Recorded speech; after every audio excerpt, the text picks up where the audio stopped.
it's me, mayohosko, coming to you at 60 frames per second in 4K resolution. No sugar, no filler, just real whole egg, and welcome to my channel.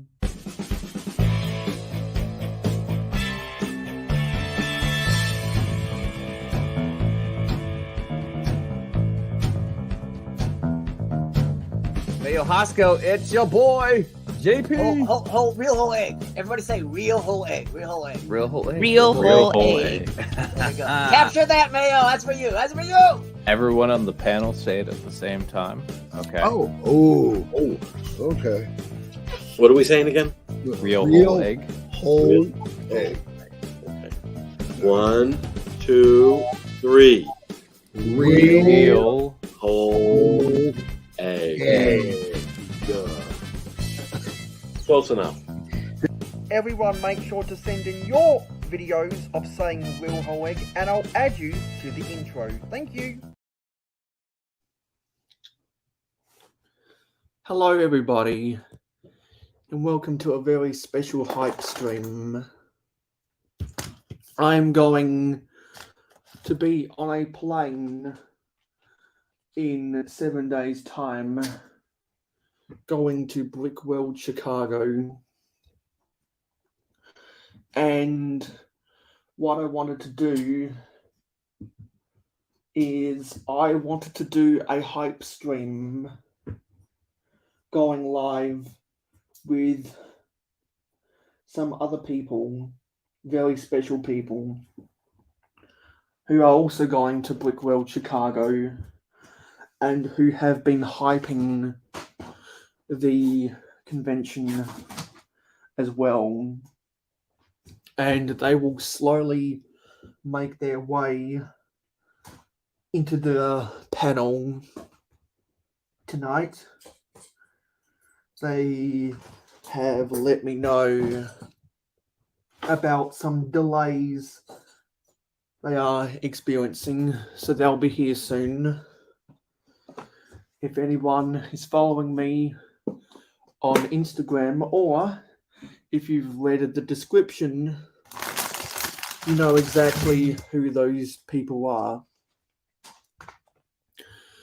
And I hope everyone's had a good week.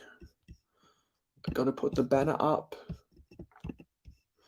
And until we get those special guests on the panel, we'll have the music in the background. And you can see right here, I have finally completed the Sanctum Sanctorum. I finished building it on somebody's live stream this week.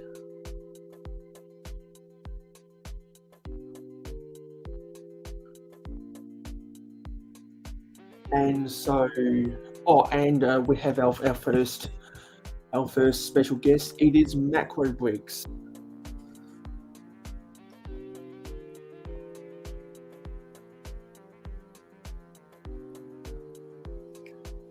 So that kind of threw off my train of thought.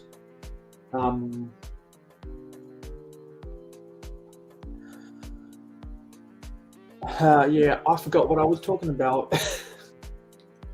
What was I talking about? Do you even Lego, bro? Whoa, Mayo, did you just wake up? Did you just wake up or something? 20 minutes ago. I thought this was the hype stream. You sound like a Debbie Downer right now. You gotta perk it up. You gotta wake up, perk it up, get hype for the hype stream. I was on somebody's stream, and we finally, it was actually Hive's stream, and I finally finished the Sanctum Sanctorum. So I'm super pumped to do modifications of this after Brickworld Chicago and put it into my city. So really excited about getting this done. I've got to take some good photography of this and put it over on the social medias. And of course, I'm hyped for Brickworld Chicago. Well, you gotta sound more hyped than you're sounding right about now. will sound peak hype when Gotta sell it to the viewers. When Sean Sakes. and Hive and maybe Shy get here. There's a lot of comments going on. So All right, I'll get hyped when they show up too then. yeah. So how's your week gone, Mark? It's okay. It's okay. It's busy. I got 2.5 more houses, a couple more kitchens to finish, and then get on a plane and go to Brickworld Chicago. Yeah, because what I've got to do before I go to Brickworld Chicago is I've got to finish piecing together the mini builds for that 60th anniversary a vintage Lego microscale build gift with purchase they did back in 2018, if anyone remembers that thing. You had to spend $75 USD to get that set, and I was not big into Lego back then because I was in the midst of high school, and as a result I wasn't buying or playing with Lego as much, and so I missed out on that gift with purchase. I decided I was going to piece it together, and that's what I did, but gradually over the years it's become a little bit broken. And so do you remember that gift with purchase? No, I was going to say, speaking of the gift with purchase, did you ever get your hands on those Forceman sets that they hooped you out of?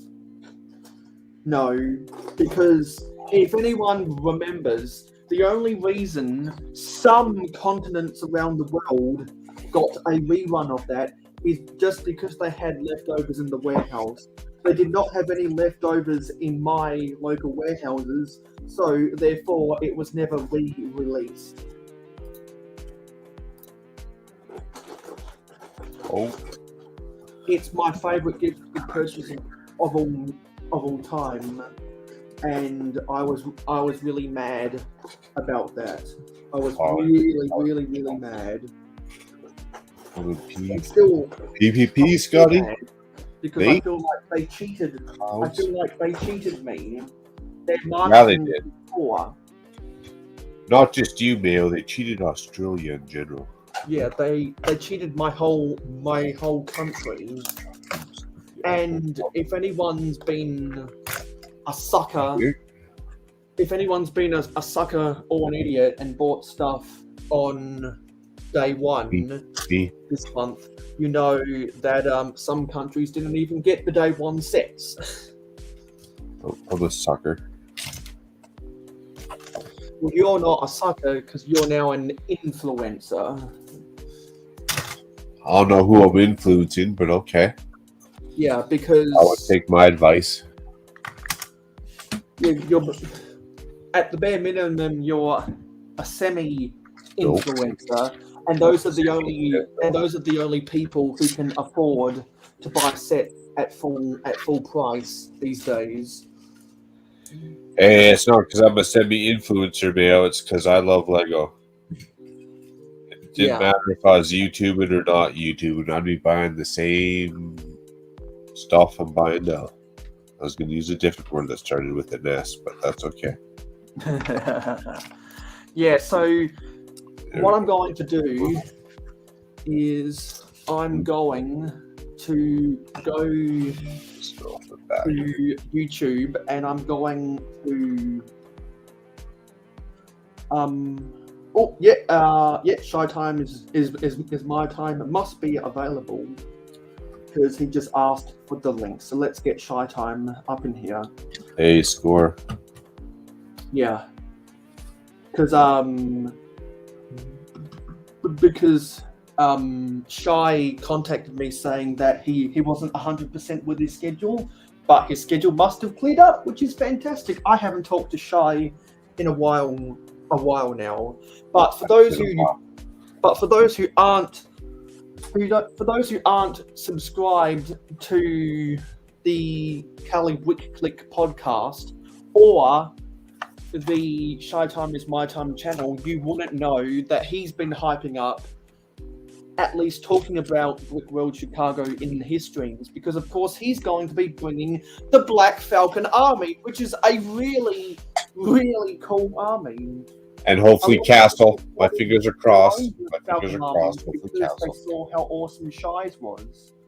And didn't you get partially inspired? Partially, dude, I got fully. What are you talking about? I got fully inspired. Yo. Exactly, Dude. because Mark got inspired by Shy's Black Falcon Army, and then I got inspired by Mark's Black Falcon Army. Because that Black Falcon Army at Brickworld Chicago is going to look sick. I'm gonna have to be guarding it like it's cool. Like little fingers. Everyone knows. I have one of my club brothers like meet me there, and he's gonna guard the crap out of it. Nice. You should get a motion with those like trail cameras, motion detector cameras. So, right. Because Dude, for those who that don't know, guy- Shy Time has been doing videos about, well, constantly doing videos about the different stages. I forget what your terminology is. Just I call them levels. Different levels, yeah. Yeah, the levels of the Black Falcon Army, and Hyped is right.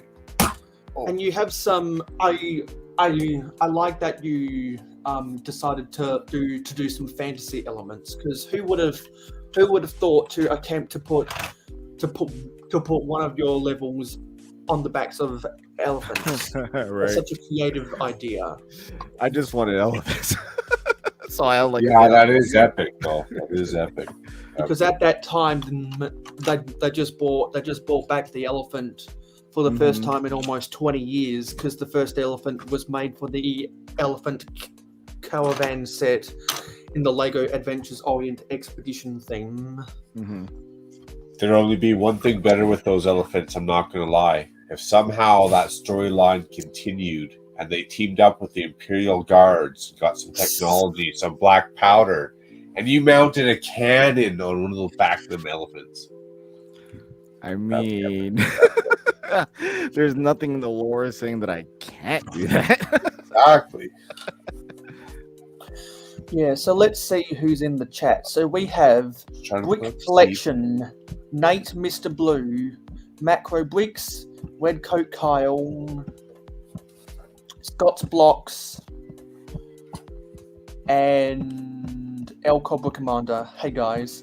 Red Coat Kyle, please let me know, are you the Kyle Dunbar that pledged to me on Patreon? Please let me know. Anyway, I'm gonna go to YouTube and put up a poll asking some things about Brickworld Chicago. So some people might not know, but I am bringing some very small mocks to Brickworld Chicago.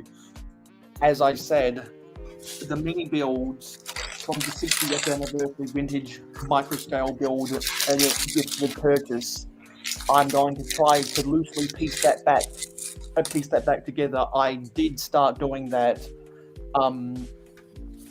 in the earlier part of May, and I need to find the remaining pieces to loosely piece that back together, because because it's such a small, compact build. I didn't want to go to the public days and not have anything to show, no matter how big or small it is, because until the Forest Hideout gift with purchase came out, that was my favorite gift with purchase of all time. But minifigure scale is infinitely better than micro scale. So, did you book a table? Like you said, you're bringing something to display. No, I haven't booked a table, so I've been asking different people if I could leech leech a corner off one of their tables. Bro, just let me leech a corner. Come on. I'm sure your mob's already overflowed and you didn't have enough space to start with, but just let me leech a corner anyway. Yeah, because I know that a bunch of people have registered 25 about 25 square feet tables, and they wouldn't mind if I weasel my way into half of a square foot off of the corner of their table. You don't need all that space. That's what I'm banking on. Well, I'm sorry, Mayo. Sometimes ignorance is a bliss, but a lot of those mocks are exceeding the tables that they've been given. If anything, some people are trying to cut down and try and somehow save some space.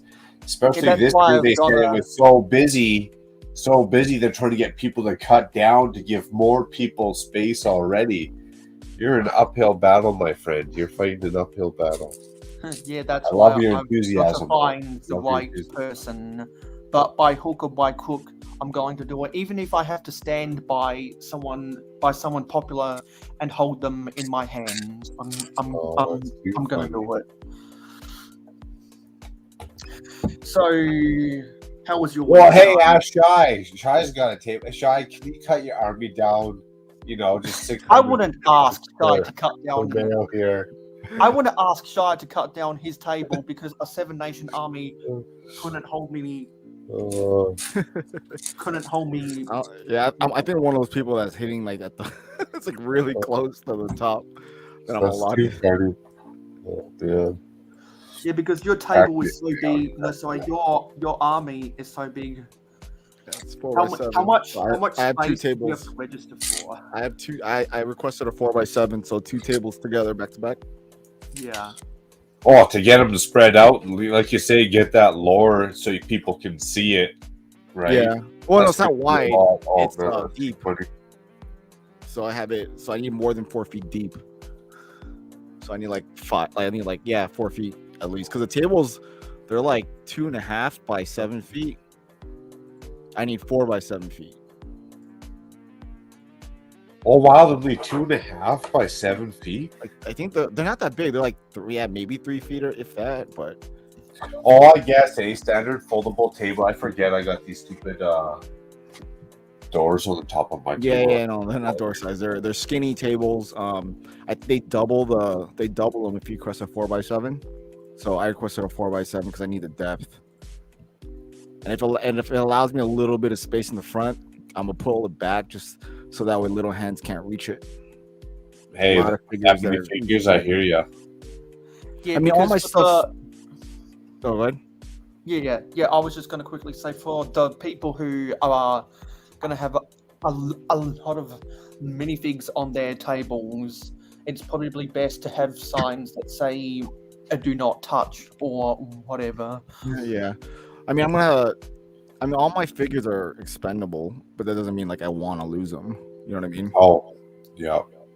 No, it's just the fact that if you did, it just kind of. It's not that you lost the figure; it's just that the taste in your mouth that it leaves, so to say, right? Mm-hmm. Yeah, but it's the. I don't know how to describe that. It's just dude, what kind of jackass stole my minifigure? You kidding me? Right? It's gonna be a kid for sure. Yeah. Especially when you do your videos, whenever you build a new level and you make sure to let everyone know the cost of the figures.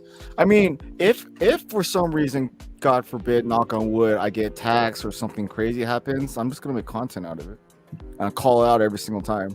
Yeah. Every single level and be like, hey, freaking jackass. On it. Yeah. That's like some dude stealing your helmet off your bike, though. Right?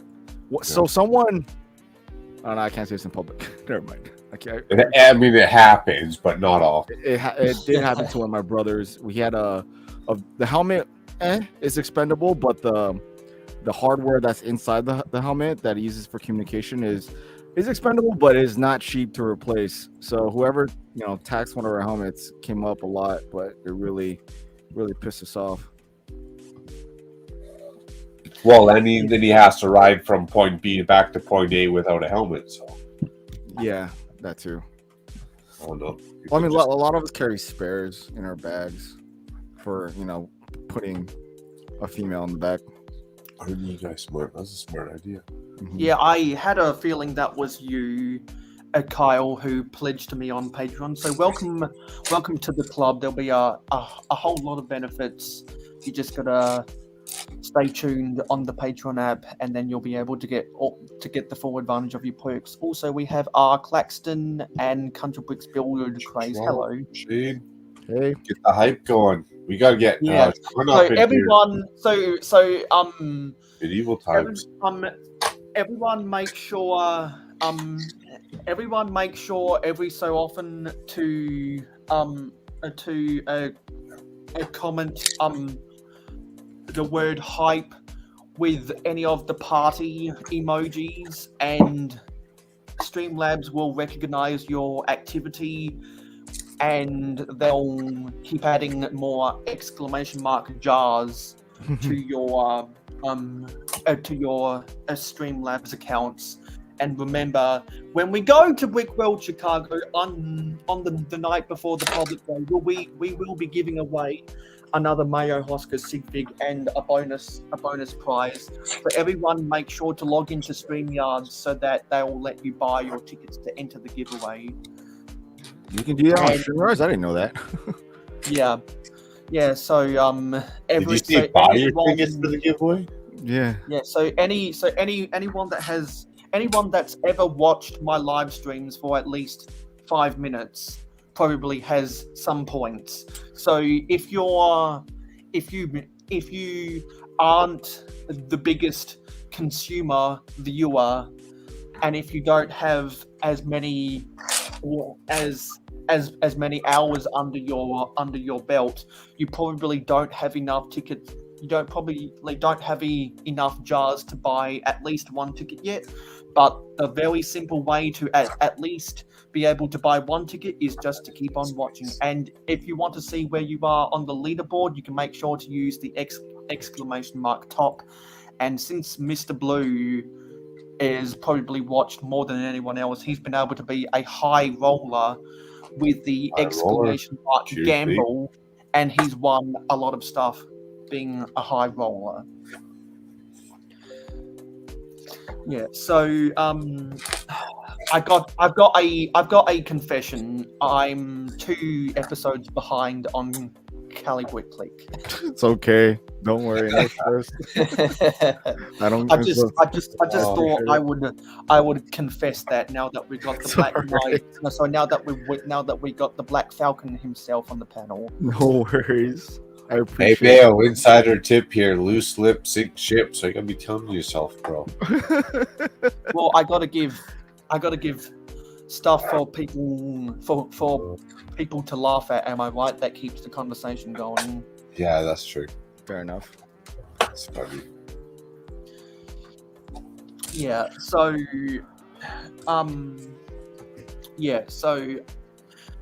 When are you coming in? Obviously, I've never been to Brickworld Chicago before. And there's a whole bunch of vendors that go to Brickworld Chicago to sell their stuff. What? Do you remember if Brickmania has ever had a booth there, or does Lego not let them have a booth there? Lego. It's not a Lego convention. It's not a Lego sponsored convention. Like, oh, it is, but it's not a Lego. They can't say no to. They can't say no to Brickmania coming. Citizen Bricks there. So, Brickmania hasn't done a Chicago table in a while. So, but they'll be there. I don't know if they're gonna have the table to buy stuff. They have a store like down the street, so you can go to the store. Because they're based out of Chicago, aren't they? No, they're based out of Minneapolis. Oh, but they have a store in Chicago. Yeah, because if anyone that has a side hustle or a business involving Lego, and you have a store near any convention center around the world that hosts Lego conventions, then you're normally gonna reap the rewards of a good location. They had a good location. It wasn't far from where we were at last year. Well, I mean, they chose their locations pretty strategically. So they have one in Chantilly in Virginia, right next to Brick Fair. They have one in Schaumburg, which is obviously Brickworld, and then they have two in California. One being in by Miramar, which is actually across the street from the Marine base, the air base that pretty much protects all of California. And then they have one in like north of San Francisco by the docks. That's the odd one. I'm like, why? But aside from that, they're all strategically placed. Nice. Because isn't both Bricks LA and Bricks by the Bay aren't they both defunct now? Yeah, they're done. But the Brick Mania stores are were nowhere close to those Okay. conventions. Because I was gonna guess that. Yeah, no, yeah, Brick Fair, the Chicago store in Brick Fair, in Chantilly, Virginia, is literally right next to the expo, like next door. And then, so they don't need a show booth. And then, so they don't have to pay anything. They could just open up and people will come in. And then Chicago, it's like, a mile down. I mean, it's not walkable, but it's close. Yeah, it's like not car drive. Actually, you know what? Everyone says everything's walkable in Chicago. It's not. Nothing's walkable. The closest thing you can walk to is 7-Eleven. Everything else is like 3 large blocks away because it's a huge parking lot. You have to cross the freeway to get to the food. You can walk to the mall. That's about it. But yeah, that's if pretty you have much to it. cross the freeway, it's not walkable. No. You're hooped. Yeah, and you don't want to make the mistake of walking to the mall when you can just catch a shuttle bus instead. Mark? Hey, that's cool that they have that. So. And for those staying at the Hyatt Hotel across the road from the convention center, they have a shuttle bus to get you to the convention center. Yeah, that's new. Just because they had to open up a new spot with a new block, so I don't know how that's gonna work completely because we've never seen it before.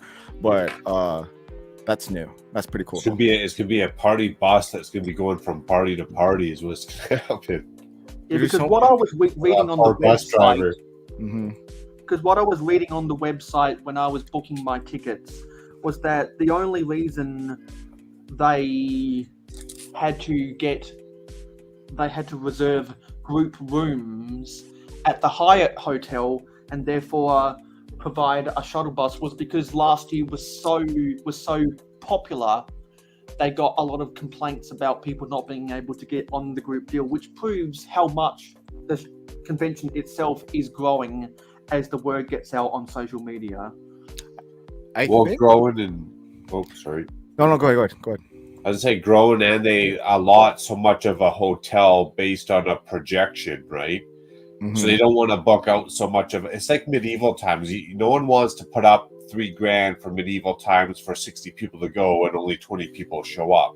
Same with Mark. He doesn't want to book out half the hotel when only a quarter of the hotel gets booked out, and so it's like a finite line of like what they book out, what they allocate, what the hotel wants to keep on going for other venues and weddings, and right.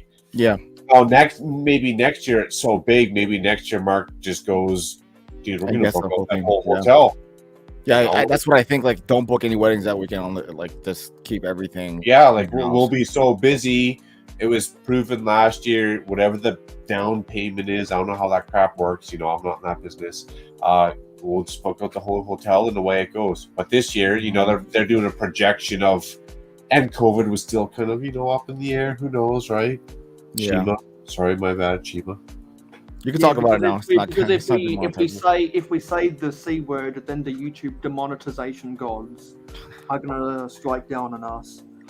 Because even though I'm not monetized, I do consider that hopefully in 2 years or in 2.25 years I will be. Nice. Although I do like that the venue was still open to that wedding last year. That was fun to watch, and man, that food smelled. The Indian food? Oh my god, it smells so good. The curry, all of it. So yeah, I wonder if they will. I mean, so this spicy. I'm a little nervous for this one, like just because there's so many people going, and like I hope it doesn't. We don't trash the place. or create a bad experience where it doesn't, the hype for it dies? No, I think. Well, hopefully adults will be adults. I mean, you can have fun. You know, you can have fun at night and stay up late at night and have fun, but adults should still be adults, right? I hope so. Especially that hotel kind of dictates a little bit of a scenario. I find like that's a nice hotel. So I think when people kind of show up, they're gonna be like, "Oh, dude, I walked in the front door, they're pumping perfume in my face." You know, like this. Yeah. There should be a level of respect there for sure. Yeah, We're all there for the same reason. And since I'm getting in on the Sunday, checking into the hotel mostly before everyone You're else. coming Sunday? Yeah, Oh, yeah, shoot. because the airplane tickets were cheaper to fly out on a weekend than on a weekday. When are you leaving? I'm leaving on either the Sunday or the Saturday, next weekend, and we were originally going to fly out on the Monday, but then we realized that the plane flights are actually cheaper because there's less demand. There's less demand on a weekend for some reason. So we made that strategic decision to save money, which means we're going to spend 3 days in Schomburg, which will give us time to do the tourism activities that my auntie and I want to do, because we obviously created an itinerary, because that's what you have to do as an international traveler. How are you getting around? Validate yourself, and so yeah, there's stuff in the mall in Schomburg, and there's some businesses nearby that we decided, you know what, we can spend those few days before the convention actually starts to get that stuff out of the way, so that we don't have to do that stuff on the private days, which means I can spend more time in the convention hall itself. Do you plan on renting a car? I have about $1,000 on me in both an international. Don't say that in public, because you can get jacked. Yeah, on a card and in cash for everything. So because with the exchange rates, I was only able to get so and so money, but I budgeted a lot for Ubers and taxis. Because that's what you have to do nowadays. You have to budget for Ubers and taxis. Yeah, if you're traveling around, I mean, I walked around, but I pretty much just kind of stuck to that 5-mile radius whenever I could just walk in. Right? The mall's about the furthest I went.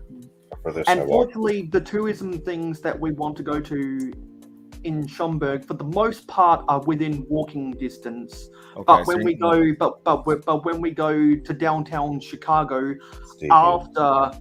after the Saturday public day, we will be catching Ubers into downtown, because I want to go to the Big Four railway yards and take selfies outside some of the sports stadiums, because I'm a sports fan. So how could I not do that? Yeah. Because I actually bought a pair of plain red socks at the sporting goods store 2 days ago. So when I take a selfie outside of Wrigley Field, I can wear my Red Sox cap and my red socks to rub it in the face of all of the Cubs fans. You're too funny. Yeah.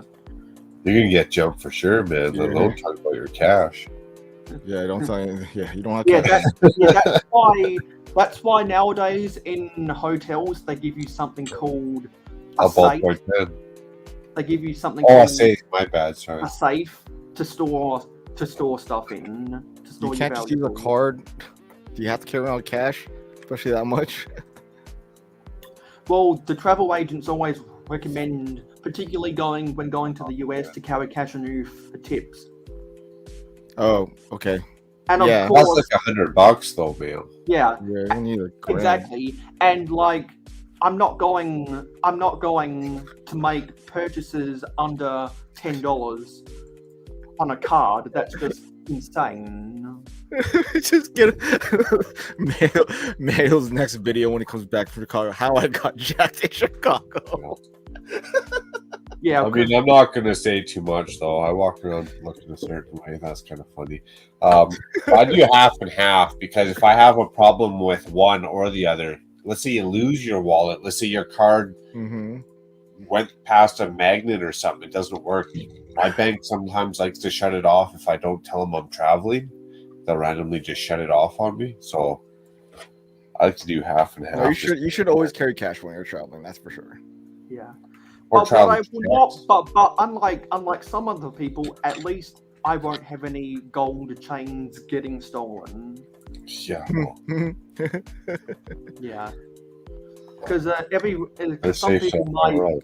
some people might remember you were having some troubles with customs when you were coming home last year, Mark. Yeah, I did. I've got trouble with customs everywhere I go. Exactly. And I'm sure either today or on Saturday Shenanigans, you might want to relay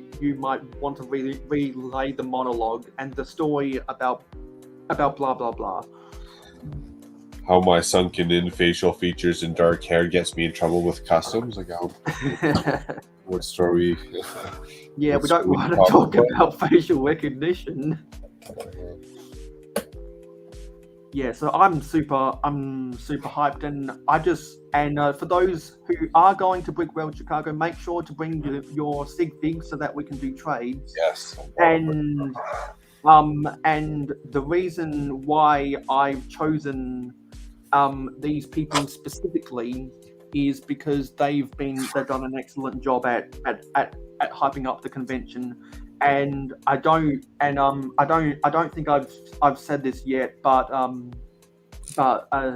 since I have a lot of respect for the Cali Click podcast, I want to gift my Sig Fig to each member of the Cali Click podcast. So I'll definitely have to hook you guys up at Chicago. And also, anyone that has a whole bunch of spare, mini dolls in their collection, and make sure to hand them over to me so that I can bring them home and then mail them to Adorable, where your mini dolls would be in a better place, because one man's trash is another Ruth's treasure. Good one. There you go. Yeah. Yeah. Save on shipping for sure for me. So Brickworld Chicago is gonna be fucking awesome. I'm nervous about it. I'm super Are you bringing a castle? Oh no, I'm not nervous about what I'm bringing and building. That's not the least of my worries. What I'm nervous is there's just gonna be too many people I feel like I'm gonna piss people off by not giving them the time that they think they deserve. There's so many people that. No, I wouldn't worry about that. Then you're just selling yourself short on your fun, man. Fuck that. Don't worry about someone else's problem.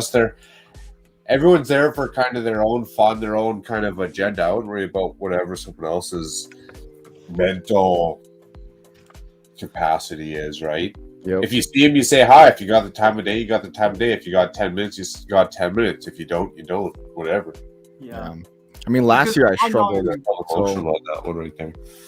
Because I know there's going to be so many people there, because not only are there the YouTubers, but there's also people I will know from Twitch who are also going to Brickworld Chicago, and there's a whole bunch of people that lurk in the shadows on social media or aren't content creators that are going as well. And I don't expect to have meaningful conversations with every single person just because there's so many people going. Yeah. I will say though, Shy, if I can't get a sticker on your back, I'm just be devastated. Devastated. They're smaller this year. They're less noticeable, so I'm gonna be keeping an eye on that. on everyone else. Yeah, so for those who... I'm worried about how busy it will be this year too, though. A little part of me is, even with the double hotels, I think that might be a little bit part of the chaos. But I think for the most part, I mean, whenever adults should be adults. Everyone's there to have fun. It shouldn't be that bad. Maybe there's a lot of people sleeping out in the parking lot getting kicked out.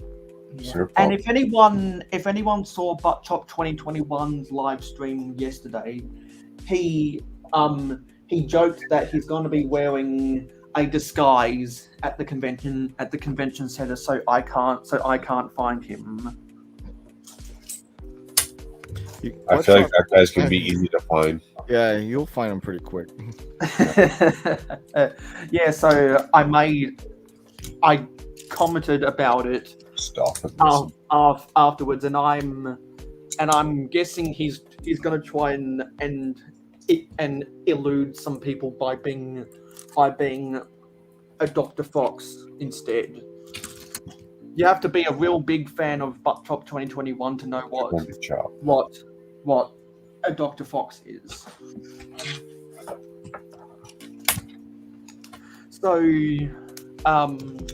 Hive contacted me beforehand saying that he'll be on in about 17 minutes because he's eating dinner, and Sean might be a little bit late. Good idea. He's at a family function, so we won't be able to get our full hype on at least for another 17 minutes.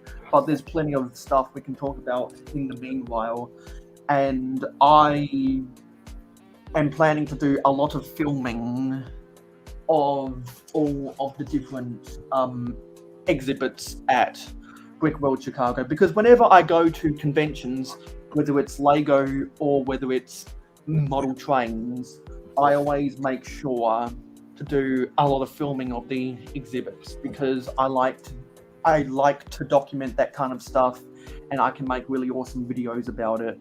And I'm predicting that Brickworld Chicago will have the most immersive amount of video-worthy exhibits I've ever seen. And we have Titanium J, ATJ. So you're gonna film all of it? Oh, damn. Yeah.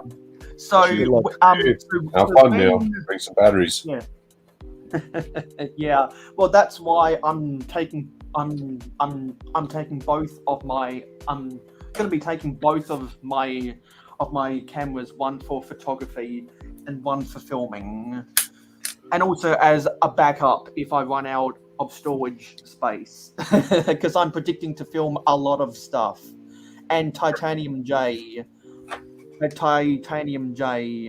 is going to be bringing his Ninjago mock that he's been documenting on Good Morning Brickworld. I like a lot of you guys that a lot of you guys are bringing mocks. It's gonna be really fun to see. Yeah. Displays. And so I must say, when Hive and Sean get here, there will be one extra space for someone from the live stream game that wants to come onto the panel. But I will put a disclaimer for that one extra person that wants to take up the last seat. I'll only let you on the panel if you're going to Brickworld Chicago, because this is a hype stream for Brickworld Chicago. Because for those who don't know, I was originally going to go to a different convention in the US because I wanted to see someone else. I'm not going to name their names, but everyone had so much fun at the 2021 Brickworld Chicago, and then they bragged about it with their friends afterwards, and that's why a lot more people from the community went to Brickworld Chicago 2022, and then over that 1 year span, I kept on getting so many people doing peer pressure to get me to go, and so I blame all of you for wanting to go to Brickworld Chicago. So you're saying you're slightly to moderately to heavily persuaded to go to Brickworld Chicago? Yeah, because I'm going to be trekking 22 and a half hours across the Nice. Pacific Ocean just That's to a see long all of time. your friendly faces. Long time. Good on you for that one. Hopefully And, you can set yourself some time up for the first day just to have a long ass power nap when you get there. Yeah, because after I check into the hotel on the Sunday, I'll be so jet lagged. I wouldn't be surprised if I sleep for 12 hours. Yeah. Because 22 and a half hours across the Pacific Ocean is a long time to be in a plane. That's crazy. Yeah, Brickworld Chicago is definitely a must go to. So if anyone from the US or Canada can't make it this year, you've definitely got to go a year in the future. Well, it's done on your bucket list. You can see you've done it. You can see you've been to Chicago, been there, done that. Stadium, Brickworld. Yeah, it's gonna be hella dope, bro. It sure will. So, quickly talking about something else. So I uploaded my latest city update 2 days ago, and for those who don't know, to our left of Shy Time is My Time, he has his walled city. Is there a scoop of any changes you've done to your walled city, Shy? Nope, I'm done squat. I have a lot of lights I need to add, and I got the 3 things to put in the Ninjago markets and both of the Bricklink Designer Program builds. Nice. Nice. Have you built any of them yet, or are you waiting to build? No, I don't have any time. That's the thing. Like, I have 7 videos that have already been recorded. I just need to edit them. But lately, I just haven't found the time to edit. And can we get a scoop? Have you done any changes, Mark? Because I know that soon you'll be adding the Ninjago city markets. Yes. I would say I got as much. I got a couple of things in the works, but definitely same thing. Just procrastination and laziness on my editing. Work's a big part of it. When you're so busy, work or family life, the last thing you want to do is sit in front of the computer for 2-3 hours. Yeah, because for those who aren't following Mark on Instagram, you've been posting some photography of your work. Oh yeah, the kitchens. Instead of Lego, I've been doing more just like adult. I call it adult Lego. It's still modular. You still click it together, but yeah, because if you weren't doing all of those contract jobs, then let's face it, you wouldn't be buying the Ninjago markets on day one. there you go. That's true. I'd also have more time to build the Ninjago markets. Work hard, play hard, work hard. Yeah, you got to play hard and work harder. Yeah. I know it's supposed to be like the saying's the other way around. You're supposed to like work hard and play harder. You can't do it like that way. You go broke. Trust me, I tried. You gotta. So while my dad is on play hard, work vacation, harder. I got a lot of my bulk Lego out of my room so I could do some renovations. And I ran a whole bunch of things through the sorting head, and I was able to divide pieces by big, medium, and small. So I should be prepared for the August sorting party. And now I created a tub of pieces that I have joined together that can be put into my drawers right now. And there are mocks and minifigures in there. And so there are a couple Black Falcons in here that I've got to find some helmets for. Love the Black Falcons. And I'll tell you what, When I filmed the second update of the Middle Ages Momentum, I felt really proud because, particularly if you are displaying minifigures on not a base plate, it's very difficult not to breathe or sneeze on them and have them fall over. And it looks like we do have someone backstage who will be going to Brickworld Chicago, who is going to be taking up that extra space until otherwise noted. The Ninjago mock builder himself, Titanium J. Hello. Hey, Hey, TJ. TJ. TJ. What step are you on now? Or what step are you on now? I'm about to open bags 44 and 45. Oh my goodness, you guy. Holy cow. So how many bags are in the Ninjago City markets? 51. Yeah. I just finished bag 9. When we left off, when we ended after TJ passed me last stream, Yeah. last build sesh. Too funny. So I'm going to assume, Mark, that you're going to start buildable since you were able to get your copy on day 1. That you're going to start building it on the Saturday shenanigans. Are you watching on your iPhone again, or what? You can't. I guess my bad. I didn't show you what I was doing except for the first 5 minutes of the stream. Yeah. Let me switch my camera here. Because I'm not sure if the universe, if the universe was saying something, but both Mark and I slept through our own streams last weekend. Oh, I was so tired. I was somewhat awake. I knew I was supposed to go downstairs, but I was just like, no, I just don't have the personality or the energy to like present myself on camera right now. Hello. So I'm actually working on right now, Mayo. I'm working on Ninjago markets. Nice. So I'd is say that... TJ and I started together, but that would be a lie. I actually started ahead of TJ. He passed me. I just finished bag 9. He's on bag 40, 44, 45? 44 and 45. There you go. Because it's a Riverdale situation. You open multiple at the same time. Triggered!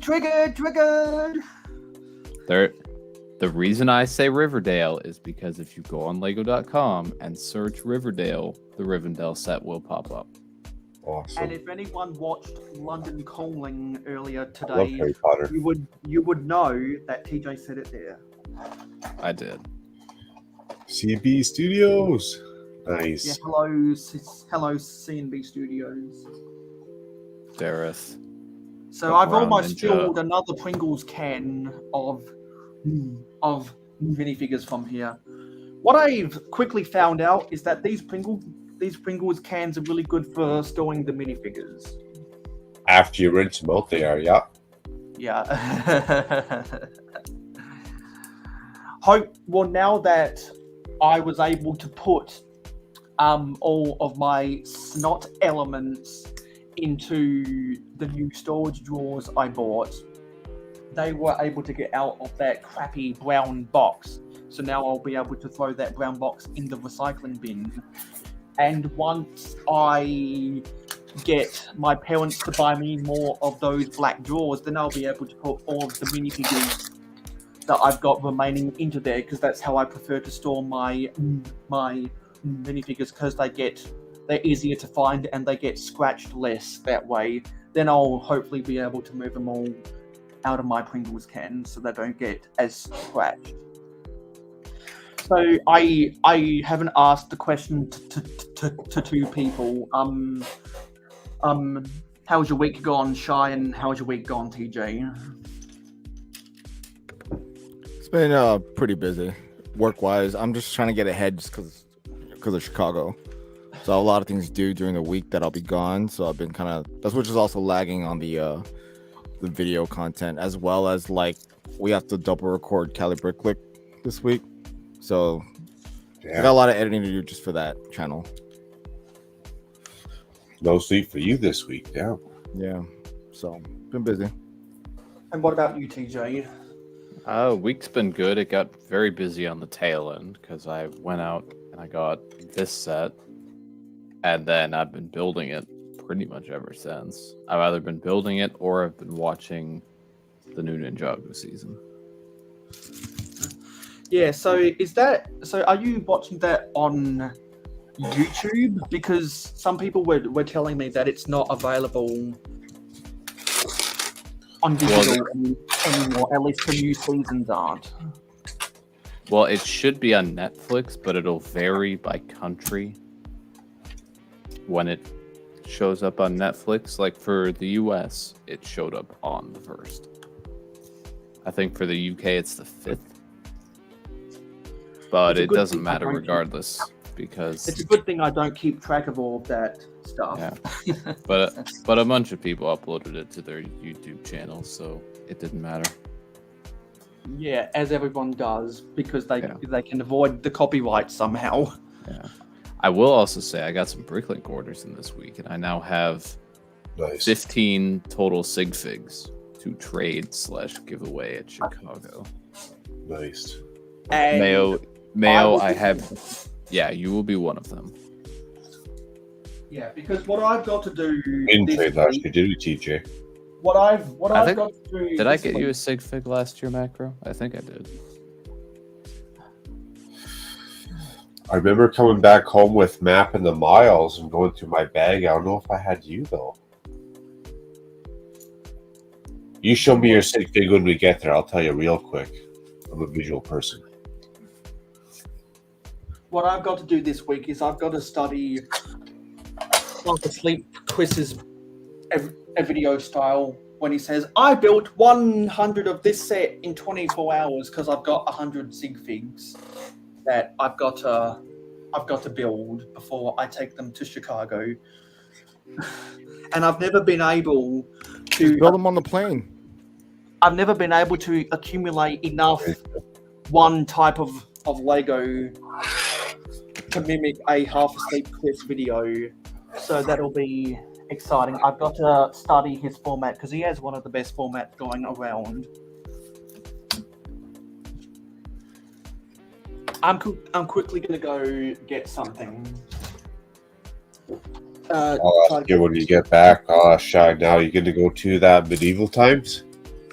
I don't know. Like, I don't know if I'm gonna go to like any extracurriculars, just because I already know. It doesn't look like. It looks like Thursday's when we be building. Then ACOB has their thing that evening, and then I already said no to like 2 other stuff, like the run that's on Saturday as well, like the Instagrammer run on Saturday, and then there's like another thing. What's ACOB doing on Thursday? Isn't that the foosball thing? Yeah. Oh, okay. So like. That's something like there's a lot of people create like a lot of things, and I'm like, I don't know if I could. Well, I think ACOB's going to be going to medieval times, so if they're not doing football, they're doing. I think that's either Wednesday or Friday night. I think Tuesday sold out. They won't be doing it Thursday. It's either Wednesday or Friday. I know a lot of people are already going, not a part of the ACOB group, like part of other groups that are going that Friday. So, yeah, and I told Sean to sign me up for the ACOB group. Well, if no one says nothing, I'm just going to call medieval times myself. I'm just going to show up with a party of 1. Well, I mean, like you said, people are going Friday already before all of this. So before Sean's thing. So I would just go Friday. Okay, we'll hit Sean up. I'd like to go with that whole crew, but whatever, never works. Yeah. I just have to go there before I've heard so many pop culture references to medieval times, and I want to see what the experience is for myself. So that's the only reason I want to go. And if anyone remembers that Simpsons episode where Homer reads a letter from a long time ago by Marge having doubts about getting married, and then going into a fight and separating, one of the acts of reconciliation was to go to medieval times. And also, some people might remember, there was a SpongeBob episode that did a parody of medieval times. Well, if I would see it in Chicago, it gives me an excuse to go back to Vegas and see it there. So either way, I'll be coming out with a win somehow.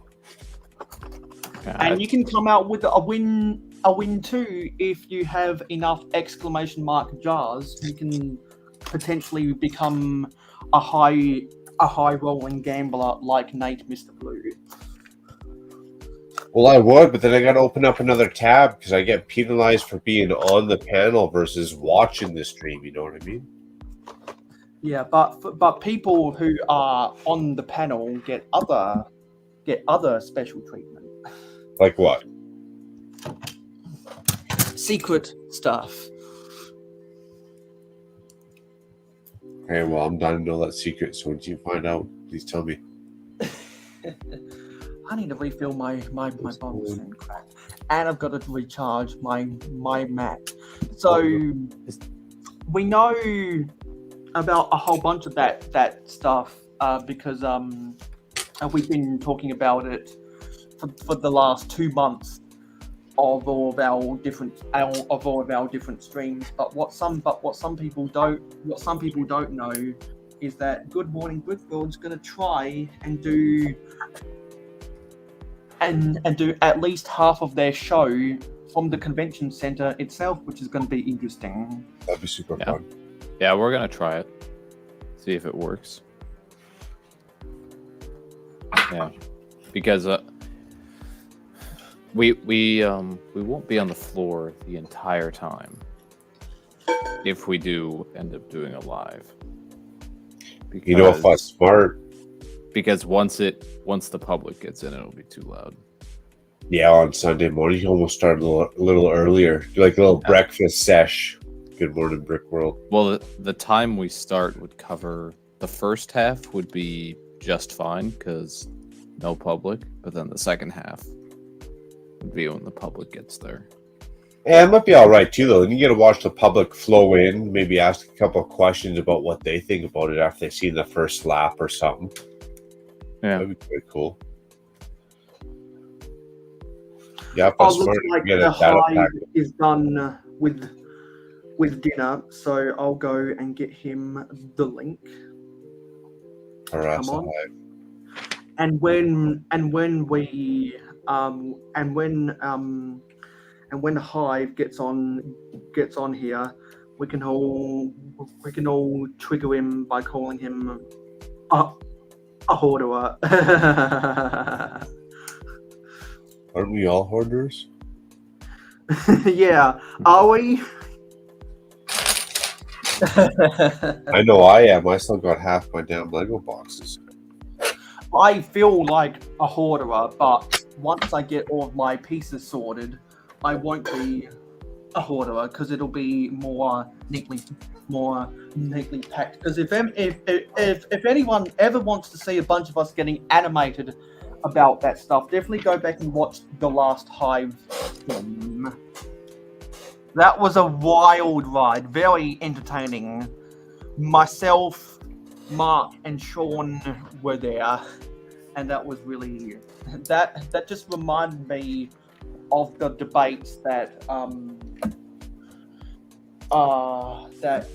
Bill Maher used to have with people back in the 2000s. Hey, if you got the space, you can walk around and you can dust it and clean it. You're not a hoarder. You know what I mean? Yeah, exactly. Cheers, hey, Hive. What up? What up? Hive. Well, Chicago! Chicago! I know Frank Sinatra sings about New York. I can't remember the Chicago one. It can sound the same. So New York to be Chicago. Because I also think about Ferris Bueller's Day Off. Yes. I think about Chicago. Oh yeah. Also, I kind of want to get my picture taken at that monument mirror thing. You know what I'm talking about? That weird the bean sculpture. The bean? Is that what it's called? Yeah. I think so. Then yes, I want to get my picture taken at the bean. Chicago has real public art, not like Calgary, where we just waste money on a blue circle. I like it. I like it. Hey man, art is subjective, I guess. I'll send you a picture of some of our artwork. It looks like we left construction scraps behind. Oh. No, it's pretty impressive. It's definitely worth $750,000. That's for sure. God damn! That's a lot of money, but I guess I'd have to see it, But again, also price subjective when it comes to art. Yeah, you'll laugh. Hey, nice hat, by the way. Nice hat. Yeah. Hey, thanks, man. Welcome to the Empire. Well, this is the first time I've had Mark and Hive on in at least this year. So it's the first time in a while where I can talk about the Hivenomics and complain about the 43% tax at the same time. Wow.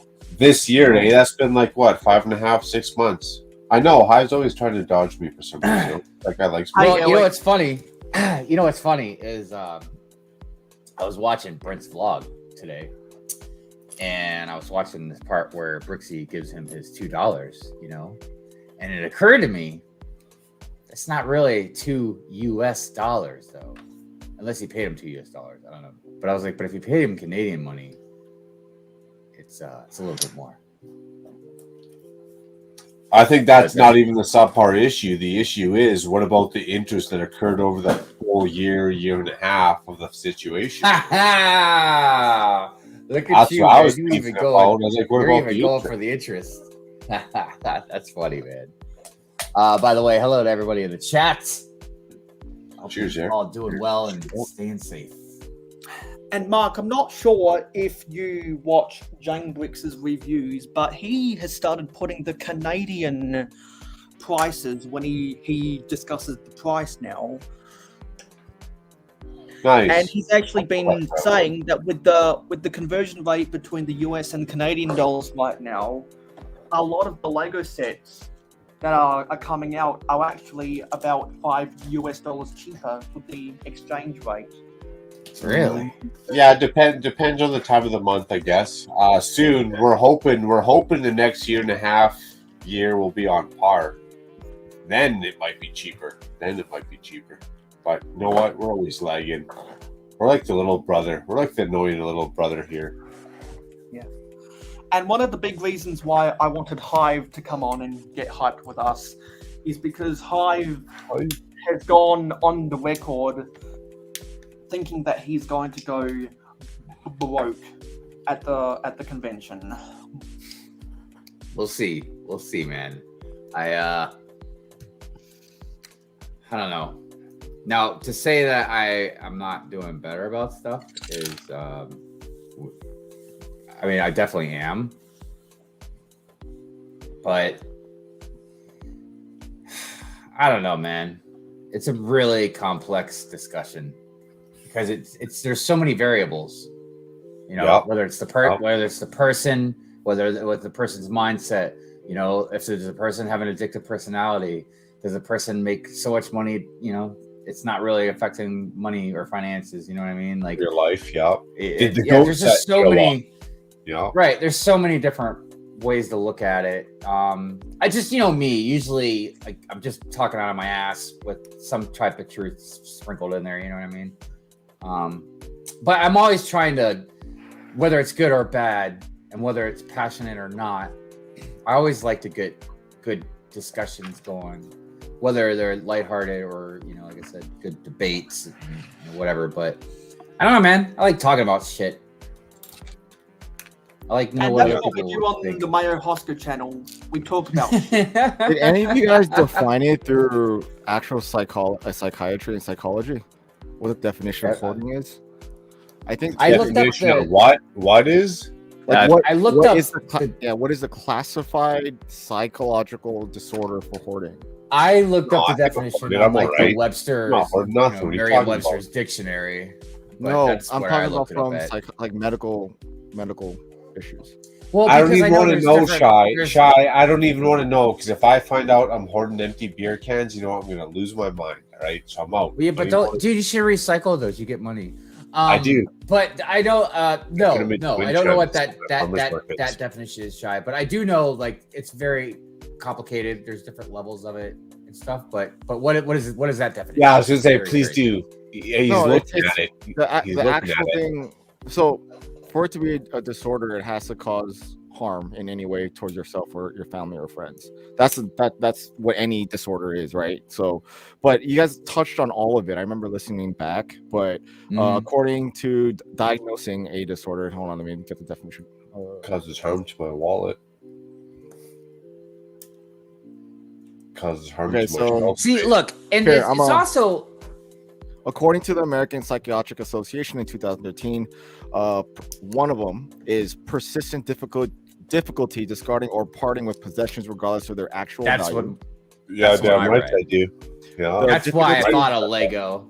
Keep going. There's more. You can't just hit that one. I know. I can really break down the set. They're all, if I don't use it, they're all in Tupperware containers, still fully built. I can't even break down the damn set. Okay. The next part is this difficulty is due to a perceived need to save the items and to distress associated with discarding them. Meaning, if I were to go into your house right now and toss out your freaking box, would you punch me in the face? So Not if you paid me its value. Not if As you if paid I'm me piece its squad, I'll worth. just get No, rid I of would. Another one is the difficulty discarding possessions results in the accumulation of possessions that congest and clutter active living areas, and sustainability comprises their intended use, meaning if they're all over couches, dining room tables, blah, blah, blah. If living areas are uncluttered, it is only because of the interventions of third parties like family members, cleaners, and authorities. So if you're leaving a mess and other people are cleaning it, then that's an issue. But if you're cleaning it, then that's not really an issue. No, See, we're the. it's not like I can't walk to the toilet because I got Lego sets just hanging off the wall and all over the place, right? There's a little bit of a mess, but that's confined to our area that we can find our Lego dungeons, our Lego rooms, right?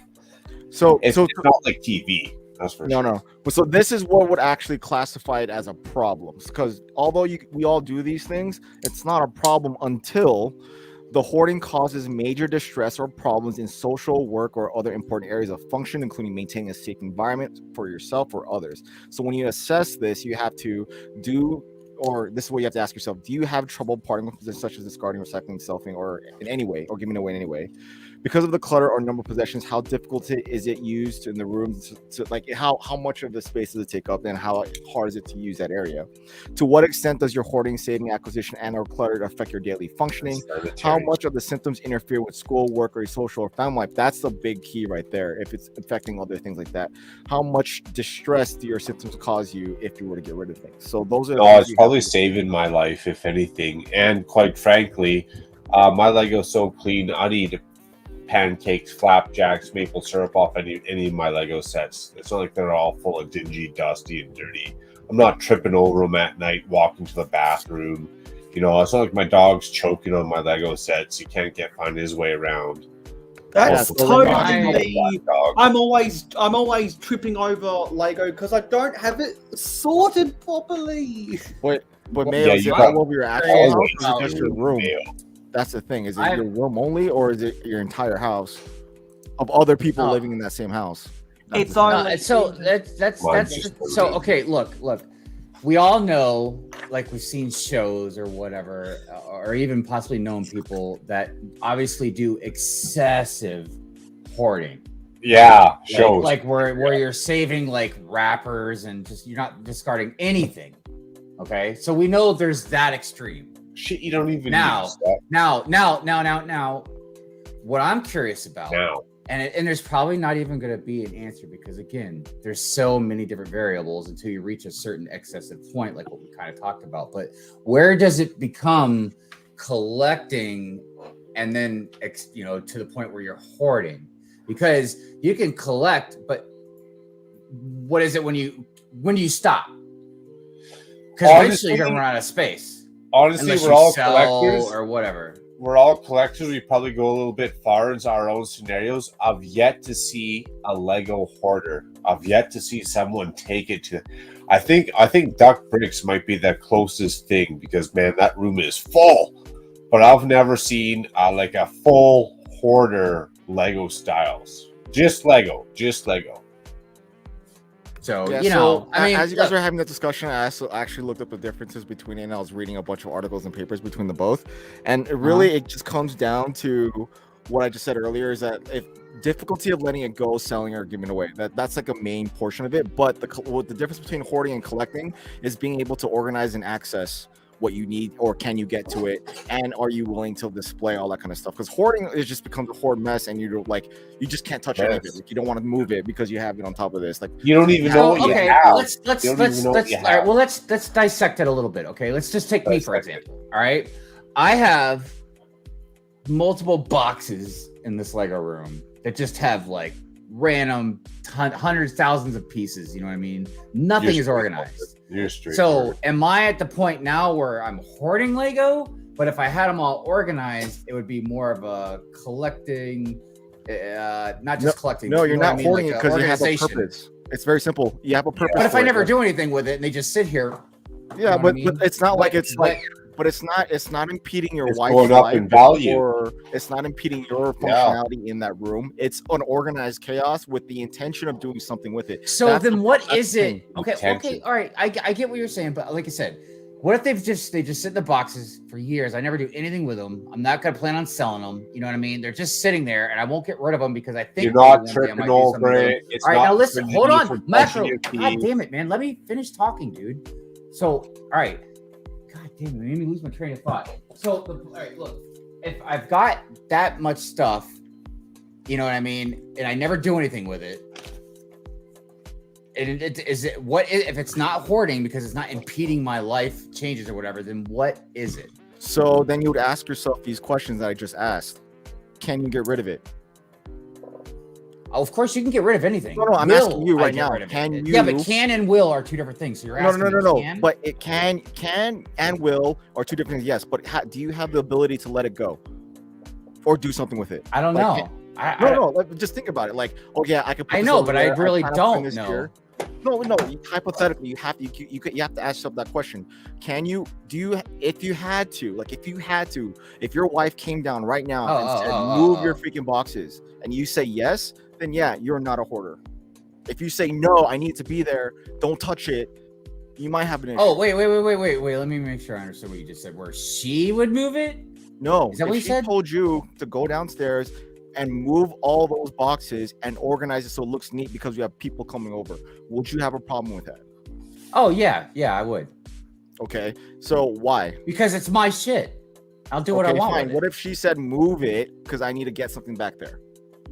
Well, yeah, I would do that. That's then there you can move it. See, that's the thing. Like, you have the ability. Okay, to well, function all right, but so are you saying it's just my collection of Lego, even though I don't do anything with it? Dude, you're not a hoarder. Look how organized your shit is. Because we're just talking about the organizational part. You know what I mean? So look, well, the thing is, you have the ability to move it, sell it, or do something with it. Even though you're not intentionally doing anything with it at the moment, you have the capacity of doing so. That's the difference. I know, but the whole conversation moved when I told you that I would move it so like Mrs. Hive could get something behind. You're thinking too hard about it. Let's dumb it down to like just a minuscule. It's not about dumbing down. It's just I'm a stickler for how. If that's the way you want to organize your stuff, that's your method of doing it. You don't have to define it. Your day-to-day life. I'm just saying that if you have capacity to be like, yeah, that's a lot of stuff, then yeah, you're fine. If it's like, no, that's nothing, that's fine. Well, and even though it is a problem that everyone has a problem, then yeah, that's an issue. Yeah, and let me clarify. I don't think like I myself am a hoarder, or I'm calling Lego collectors or hoarders or anything like that. You know, it's more like a thought experiment where is the line? And I get the definitions that Shai just said. So we could define like, okay, we know it won't be classified as a hoarder, but is there anything in between a hoarder and collector? You know what I mean? Like, yes. You know, and I'm not trying to be like a dickhead or anything. I'm just like trying, again, just thought experiment. Like, like I said, you have to look, if you're going to do that experiment, you have to look at through psychology, because like definitely both of them can be defined in the same manner depending on how you use the definition of words. So at this point you're playing on words. So like it's really, does it cause hoarding? Technically is like it's a definition of it's a verb, right? So if you want to use it as a verb, like I want to hoard all of these black falcons because I want to do something with it, then I'm hoarding it because it's a verb, meaning I'm trying to grab as much as I can, put over here, but it's technically a collection in reality because I have attention to do something with it. Now, well, I think if it's you want to also use it as a noun, meaning I'm a hoarder, so then that means then you have a problem. Okay, all right. So like, I think of it more like, okay, my minifigure cases and stuff. I just wouldn't even think twice about like, that's just a collection of minifigures over there. You know what I mean? Mm-hmm. All right. But as it grows, you know, even sets, even anything like the city and display stuff, like, but like, let's go back to all these just loose Lego that are, you know, or even if like you want to talk about sealed sets, like a lot of people, you know, will keep sealed sets, you know, thinking that they might invest in them, but never do. They never sell them, you know, because maybe you don't never know where the right time is. But the point is, like, you're not getting rid of them. And it's not a collection per se. It's not why you got them. So that's where I was talking about, like, trying to figure out, like, you know, where some of that gray area might be at. You know, boxes is another good one. You know, they brought it up on Something Similarly Required, you know, boxes. Now, a lot of people might have whatever reasons to keep their boxes, you know what I mean? But I don't know. It's an interesting, you know, but like I said, I agree about the hoarding part. I don't think it's hoarding necessarily. I think that's an easy term to throw around. But it does get to some interesting gray areas about where some lines are drawn. You know what I mean? I think it just depends on how you want to use the terminology. Well, it's also about perception. You know what I mean? About how different people can see things different ways. And I'm not talking about like hard factual definitions for things, but I'm talking about, again, some things that could be a little more complicated. Like, for instance, I know this is kind of out of left field, but imagine like Lego gift of purchase, right? Let's say 50% of people would acknowledge that that is just something really nice that Lego does for their fans. Like, you buy this set, you get a gift of purchase. But then like 50 other percent might be like, all right, well, no, it's more of a marketing gimmick because they know that's going to draw in people to buy their stuff.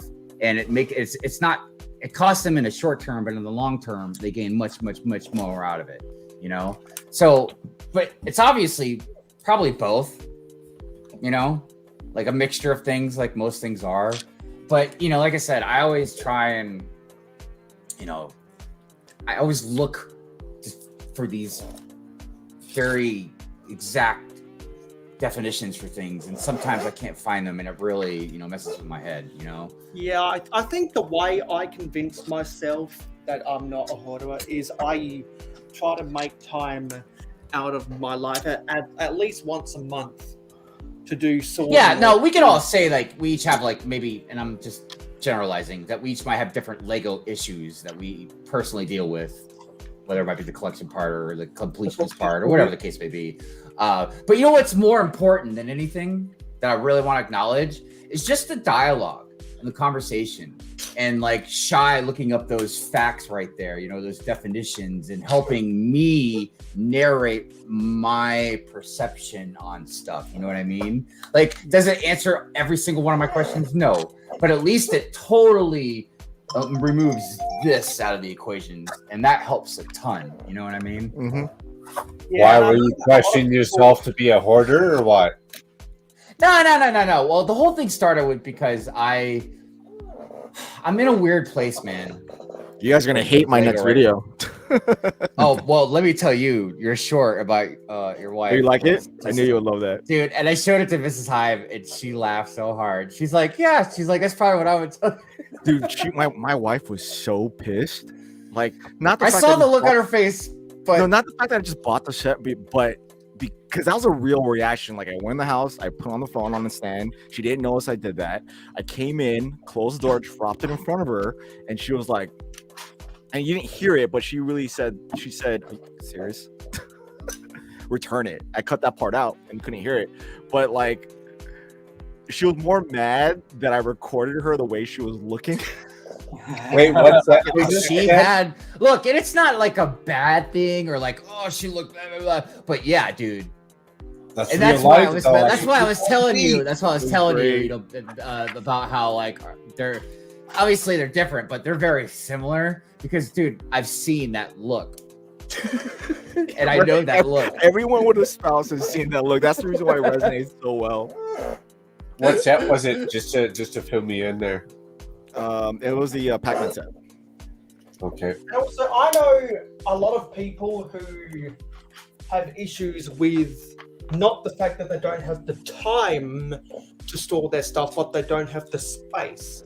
And that's where I've seen most people say, well, I'm just going to get rid of my boxes because they take up a lot of space. But what I realized is that if the boxes are above tall furniture, like if you've got a wardrobe or a closet, and there's enough room between that and the ceiling, that's some of the best places to store to store your boxes, and that's how I store my boxes. And a lot of people aren't concerned about the value with their boxes, but the way I think about my personal collection is if I ever have some kind of emergency where I can't pay the bills, I'm willing to let go of anything in my collection that's high value to pay the bills, and the boxes help. Fuck that. I'm going to the bank to get a loan. I ain't selling my Lego. You kidding me? If I can't pay my bills, I'm going to the bank, tell them I need some more fucking money. Because I'm not expecting that I'll ever have to resort to that, but I do it as an insurance policy. I mean, I will say this. Look, Lego's best sold. I'm not gonna justify, excessive Lego collecting or gluttony, in that type of way or nothing, even though I clearly, sound like a hypocrite about it. But I will say, and I don't like to compare things generally with each other because it's like comparing apples to oranges. But look, there are other things you could be addicted to. And there's other things you can be addicted to that are not good for you. And I'm not talking I just had a glass of beer or something, but I mean, obviously any type of hardcore, excessive intake of anything, you know what I mean? And I'm talking gambling, even too much TV. Like even working too much isn't good for you, dude. I mean, Lego addiction's like that. As I'm working right now. It's like progressive. You're positive. Oh god, when do you not work, dude? Positive. It shows the lack of video content being. But you're also busy though. Here's the thing with Lego. Okay, it's you're buying something. I don't know what the right word is for it. Like what Hive was saying is progressive. It's positive. You get most of your money back out of it. You build something. It's entertainment value, right? You're making content. It's keeping you out of trouble. It's eating up 8 hours of your day. You're hunting for it, right? There's a lot that goes into it as a hobby. And I've had people say this to me within the wife's career and her friends. Like, it's so great to see someone passionate about something. It doesn't matter what it's about: flowers, Lego, cars, dogs, any hobby, birds, watching, whatever you want to. As long as you're passionate about something, you're occupying yourself. Yeah. And here's the thing, especially about dudes. We're gonna get a heartfelt moment, especially for males, dudes. If you're not passionate and you don't have what do you call it? If you don't have a positive position, right? If you're not looking for positive position, you're looking for what do you call it? Where women hit on you, right? You're looking for what the hell was that saying? If you're not looking for a position of purpose, you're looking for passionate. That's how we're going. If you don't got purpose, you're looking for passion, right? So if you don't got purpose, whether it's a hobby, work, now you're gambling, now you're street speeding, you're hitting on women, you're not doing family life, you're doing extracurricular activities, right? You got to have that purpose. And that's what Lego is, dude. It might be a dorky, nerdy, geeky hobby. Hype up Brickworld!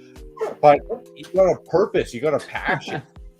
You know, you're here for something. Whether you're hunting it out, whether you're wasting your money, it can be wasted umpteen other ways, but at least we got something out of it, right? We're getting something back. Not to get too emotional, guys. Sorry about that. Right there. Yeah, man, you're good. Yeah, but I mean, you know, and it leads to good things as well. Speaking of which, you know, we got Brickworld Chicago coming up. I meant to ask, Shy, are you driving out? No, I'm flying. I was going to say, what about your mocks? Drive, man. You didn't see my last video? I did not actually. I got the same question. My bad. I feel like a douche. No, sorry. Cool. I explained in that video how I. Oh wait, I understand how you packed it. I just couldn't remember. I said yeah, because I'm flying, and I said it's just part 1. Part 2, we'll see what happens on the other end. I'm making it content. So, all right, well, don't give it away. It's good content. If it comes in place, then it's still good content. So it's all good. If you need extra hands on deck, and you got especially if you got a map, you know, I'll lay it out, follow it for sure. We'll get her done. And since my mock is gonna be so easy to set up. What's up, man? Yeah, and since all I'm taking is some dinky little micro builds. Because I want to get immersed in the experience. I'm always unless I'm filming, I'm more than happy to help anyone that needs help with their setup because that's fun, helping people set up their stuff. Oh hell yeah, especially Wednesday, Thursday nights.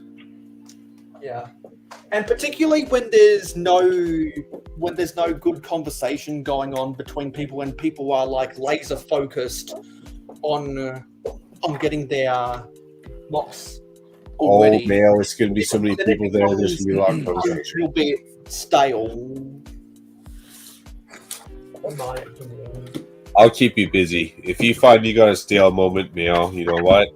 Trust me, that's a big parking lot. We can sweep that corner to corner.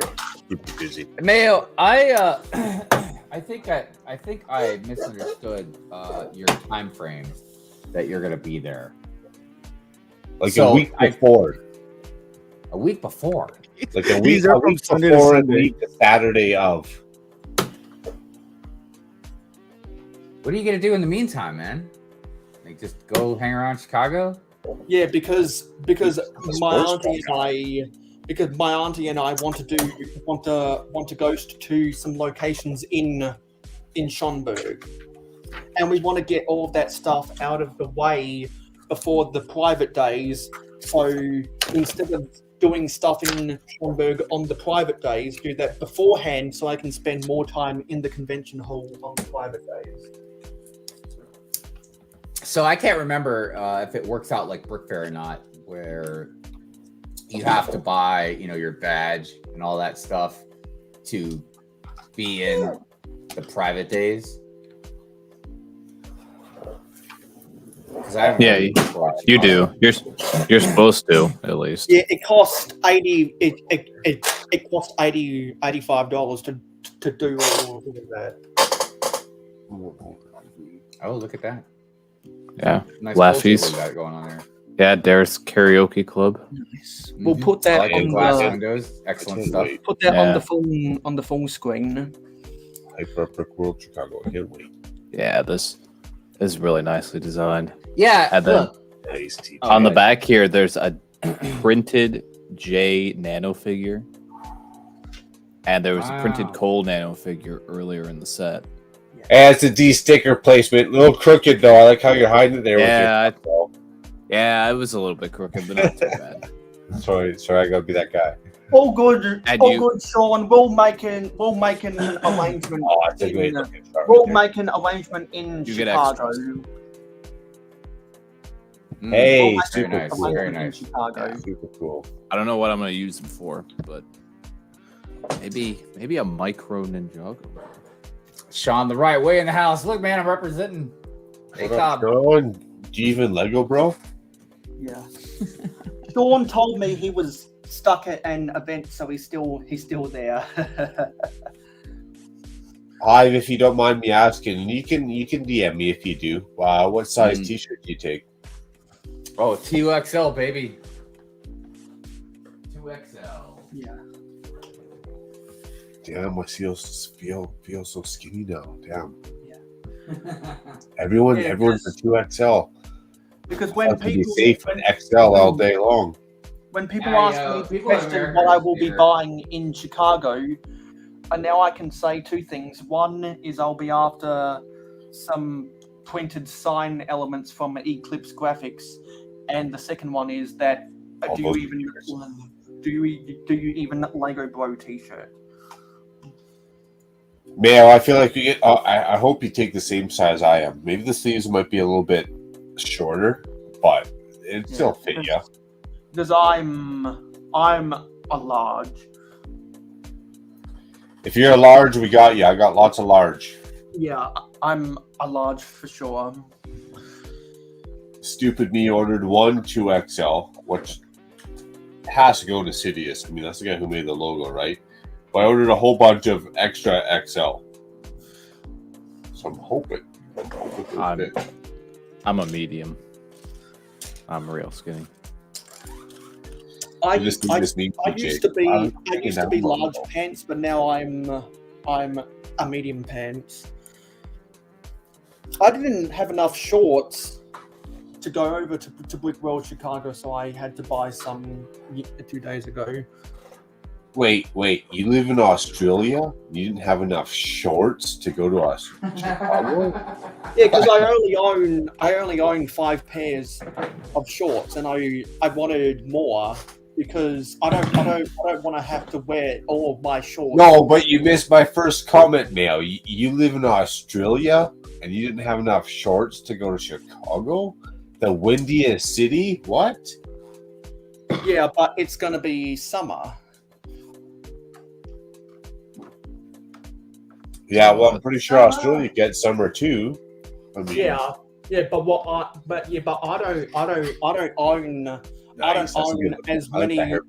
don't own as many clothes as normal people because I don't go out a lot. Arm piece.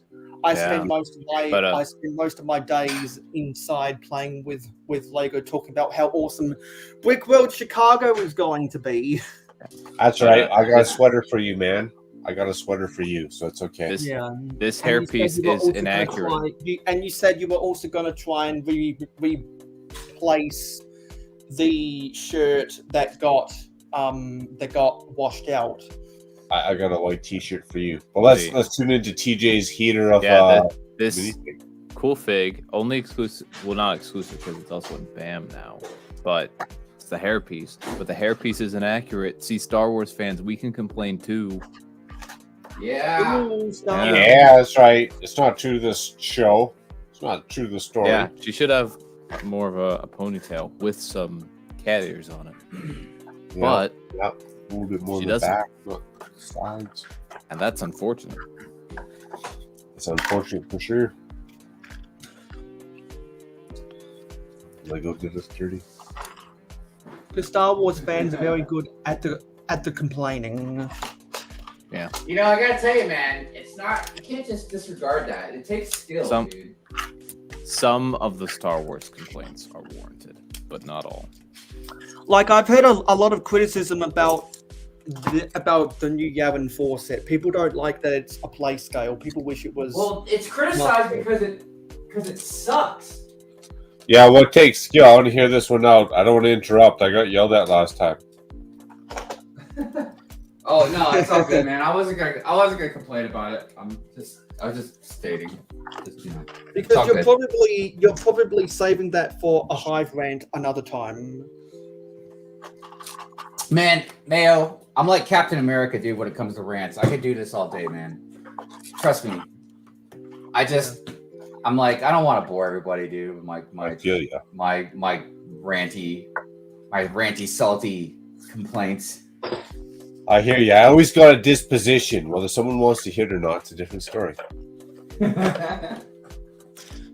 And Shy doesn't rant about a lot of stuff. I used to.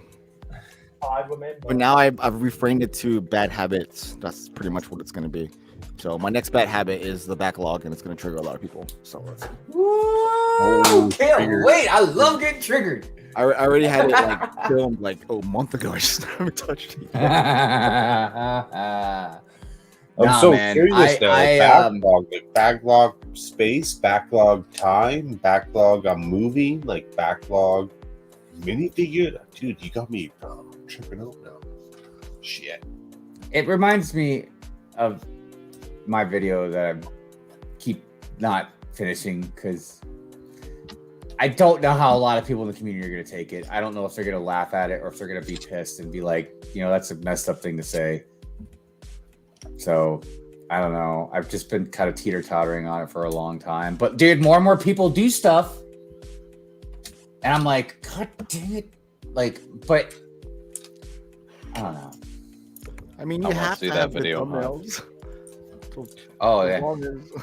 I think if you yourself, I could show you guys the one I made for the video. I think a lot of people might not. I don't know. But I'll show you guys if you want. All right, let me find it real quick.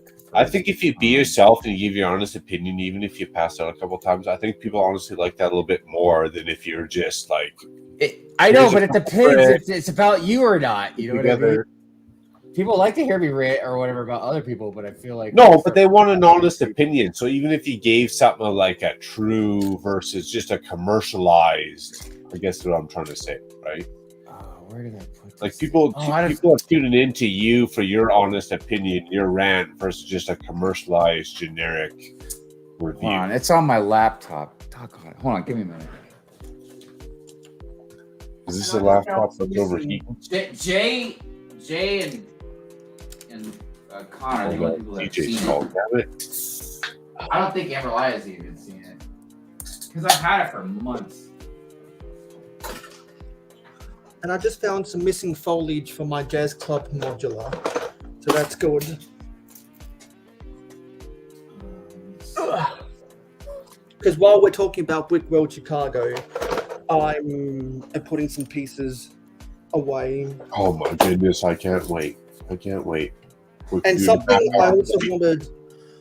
I also wanted to talk about is so since I've had a Lego store in my city for 2.5 years now, there's not as much excitement for me to go to the Lego stores in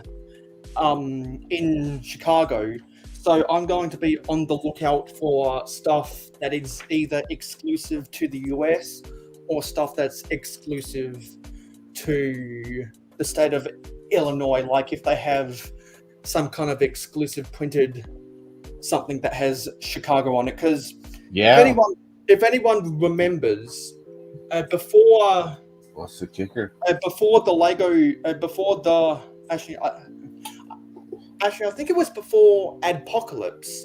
The sand green bricks used to be exclusive to the New York Lego stores, and now they're everywhere. Does anyone else remember those days? Because I certainly do. And I'm hoping that there's something exclusive to Chicago.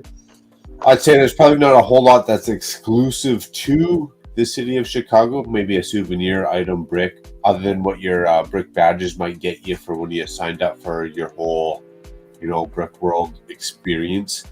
There's a lot of half, what do you call them, secondhand stores. You might find your little heater sets, your goat sets. Yeah. But for the most part, what you find in Chicago in the stores, you're going to find in every other city, Melbourne, Calgary, wherever you're going to find it here, there, eventually. Well, you want to pay for flying that Lego back, right? So for me, I'm looking for like K-Town, Citizen. I'm done with like the exclusive old school Lego sets, unless it's like my childhood heater set. Straight minifigures, just K-Town, Citizen brick, a couple little printed panels. I'm not looking to buy a whole lot. I'm looking to pay for more experiences like, what do you call that? Medieval times, man. I want to go see a museum. I want to see an art wax museum. I want to go hang out with people. I want to buy as much Lego. I already got enough Lego. And ultimately, Or I'm more Lego. hoping that Illinois doesn't have anything exclusive to their Lego stores, so I can spend more money at some of the vendors. Oh yeah, Mail. You want to spend some mail or some money? Let's get a true experience. Let's go check out some ladies of the night in Gary, Indiana. We'll just go head up the road a couple of miles. Right? You got my back, I got yours. We'll just walk the street a bit. They better not have $40 lap dances, I can tell you that. Ah, good old Gary, Indiana.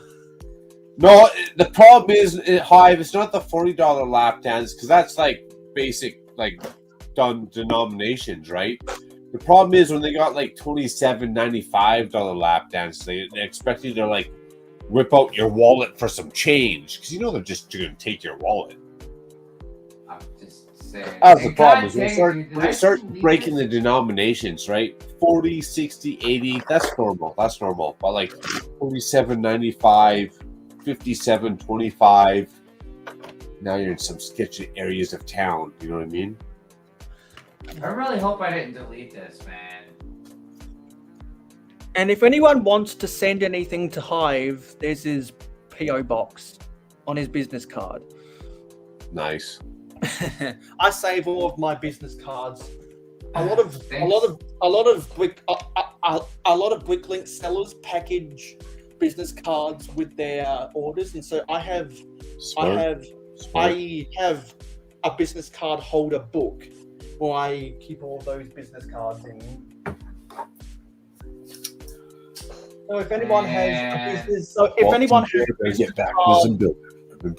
has a business card with their Sig Fig when they trade with me, I've got a place for their business card in my collection. Because some people do have business cards with their YouTube and their Instagram attached, and some really cool people with their Sig Figs when they trade them with people at conventions, is they actually come up with those glass cases things that if anyone remembers when Sans did a comparison video, I don't about that stuff. I was shocked to see how expensive some of those things can be depending on the quality. What things? The glass cases that you can buy to store minifigs in. Oh. Sans made a video about it. Yeah, there are definitely some cheaper alternatives. Yeah. Especially from IKEA. Cobra mentioned Portillo's in the chat, and now I'm hungry. Yeah, it's one thing I love about Chicago, especially being on vacation, just eating, sleeping, killing time. Really what I'm looking forward to doing. And there's a Lego t-shirt out there that says "Bake, Build, Sleep, Repeat." I have that shirt. I do got to ask, and maybe we could touch behind stage or backstage, Hive, is when are you and Chef getting there? I should be there Wednesday. I want to say by noon. Okay. Because it just depends on whenever I get up. Because what I'm going to do is I'm leaving here Tuesday morning. But I'm not going to try and kill myself, you know? So what I'm going to do is I'll drive most of the way.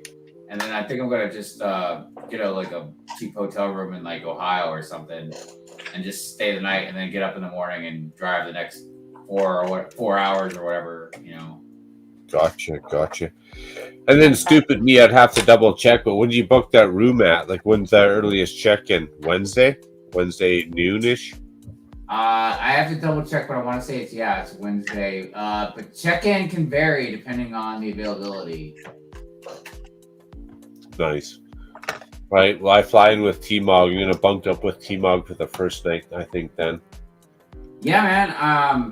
Like I said, I wish I would have known you were gonna be coming in on Tuesday, because I didn't think anybody would be coming in before you're able to actually go into the private days. You know what I mean? Because those don't start till Wednesday. Yeah, since I'm going to be there practically earlier than everyone else, everyone that I'm in contact with, let me know when you'll be checking into the hotel, and then I can be the first person you see upon arrival. Oh hell yeah! Strippers and cocaine over in Mayo's room there. Well, I can tell you one thing. You got to remember, we're already going to have 4 people staying in our room. And I'm not saying like some other people can't join us, man, but if I start getting claustrophobic, I'm going to start kicking people out. I mean, except for the people that are actually staying in the room. Yeah, well, I'm the least, I'll tell you right now, I'm the least pickiest person. I don't want to give too much disclaimer. I can sleep on a cement floor, the bathroom tub. No, man, I ain't talking about like any of that. That's, you know, like I'm the least pickiest. No, I'm just saying because, like I said, there's already 4 people staying in the room. So I know because we know so many people, a lot of people are gonna want to like come up and hang out with us, which would be fine. But I'm just saying, like after a point, it's gonna be really fucking crowded in there, and oh yeah, I'm gonna be like, yeah, unless you're paying to stay in this room or something, man, you gotta go somewhere else for right now. Oh yeah, I'll tell you right now, if I see someone eating chicken wings on someone else's bed, you get the fuck out. You get the fuck out. Oh man, let's say Sean says crash the Prince. It depends on the, you know, because Ohio is a fairly big state, man. So depending on where Brent's at exactly, which I gotta find out, but it might be, you know, because if it's if it's like 3 hours or something out of the way, I mean, I'm not gonna really worry too much about it because I'm gonna see you guys the next day. You know what I mean? If I wasn't like gonna see you guys, then I would totally go out of my way. But excuse me. So yeah, it just depends on the time frame of stuff. Because I mean, I'm just literally crashing Ohio just to crash and not try and, like I said, do like a 14-hour drive. Well, on top of getting gas or whenever I stop. Because I looked at the GPS and yeah, it's almost 14 hours. So ideally, you're there Wednesday night, sort of say, right? No, I thought you heard me, man. I should be there Wednesday by noon at the latest. Okay, Wednesday by noon. Yeah. I mean, I did hear you. Because I think what I'll end up doing is, when I wake up on the Wednesday morning, I think what I'll probably do is I'll relax out in the front of the hotel, and then eventually I'll see people checking in and say, hey. That's probably what I'll end up doing. Oh, Mayo, I'll come and join you. Yeah. Oh yeah, we'll be happy to sleep over there. I can get out my camping chair at the front door. Oh, trust me, they got swanky chairs. You don't need no camping chair. So so when I come in, man, the first thing I gotta do is check on the room and see if it's available or not. And then after that, see where my table is. Yeah. Set up, you know, get all that done. Once all that's done, then I can start like figuring out what the next plan of action is. Yeah. It seems like a lot of people are going to be getting there on the Wednesday afternoon. Tuesday afternoon. That's when we're showing up, I think it is. Why'd you guys decide to come so early? That's when the flights worked out and our flights got moved. I don't know. I'm with T-Mog. Oh. Yeah. It might be Wednesday, but I'm pretty sure it's Tuesday after. I'm pretty sure we fly out Tuesday 8 a.m. Yeah, and Sean, I agree. I think I've read somewhere like you can sometimes the rooms open up earlier, but generally the check-ins are like at 4. If it's warm outside, there's like so much greenery, park benches around. I'll just toss my suitcase under a bench and sleep outside. I don't care. Yeah, I mean, and I'm jittery. You know, I'm real fidgety. Like I have a hard time sitting still, man. You know what I mean? So like for instance, you gotta wait till 4 to check in. Like I'll get this set up. I'll probably walk around the convention, you know what I mean, center and all that, you know what I mean, for probably about an hour, just checking shit out and saying hi to people or whatever. And then I don't know, man, like probably go somewhere like the Lego store or something. Yeah. Well, the some Lego new store's things, gonna set out extra pabs sometime. I don't know if that'll be Yeah, they Wednesday do. or Thursday, but we gotta be on the lookout for that. Well, the reason I say that is walk because around a lot. I don't like sitting still. there's a lot of things that are planned, that are solid and planned, that are maybe, So I want to, like, the first day, if we're kind of waiting around, I want to go ahead and knock a couple things out, and that way there would be time for other stuff. There's gonna be so many people there too. You're gonna have a hard time sitting down. You're gonna be saying hi, hey, Yeah. how are you doing? Hi. Yeah, I don't hard. expect to be. It'll be I don't hard to sit expect down. to be sitting down a lot. I'm expecting to be up on my feet like 90% of the time, Oh yeah, you will be moving. unless I'm Yeah, sleeping. that lobby wasn't too busy last year. It's gonna be packed this year. I feel like you might not even find a place to sit down. To be honest, it's gonna be packed. And Sean, yeah, man, that might be a good idea. We'll go ahead to the Lego store Wednesday, and then I don't know about Annihilated, but go back to the hotel maybe. I always and try around have noon some to drinks. have a 25 win rate. I try around noon. Wait, what? And since everyone knows where everything You're is, funny, Sean. You're funny. yeah, and since everyone knows where everything is, the best way for me to have fun doing stuff outside is when other people are making their plans to go to the mall or whatever, just say, hey, I'm gonna tag along, because spending more time with your friends that way. Oh man, there'll be so many people around all don't know the where time. anything is. So it's gonna be GPS or J. I guess Richie knows his way around there too. He knows it's all really with walking distance. Well, it depends how far you want to go.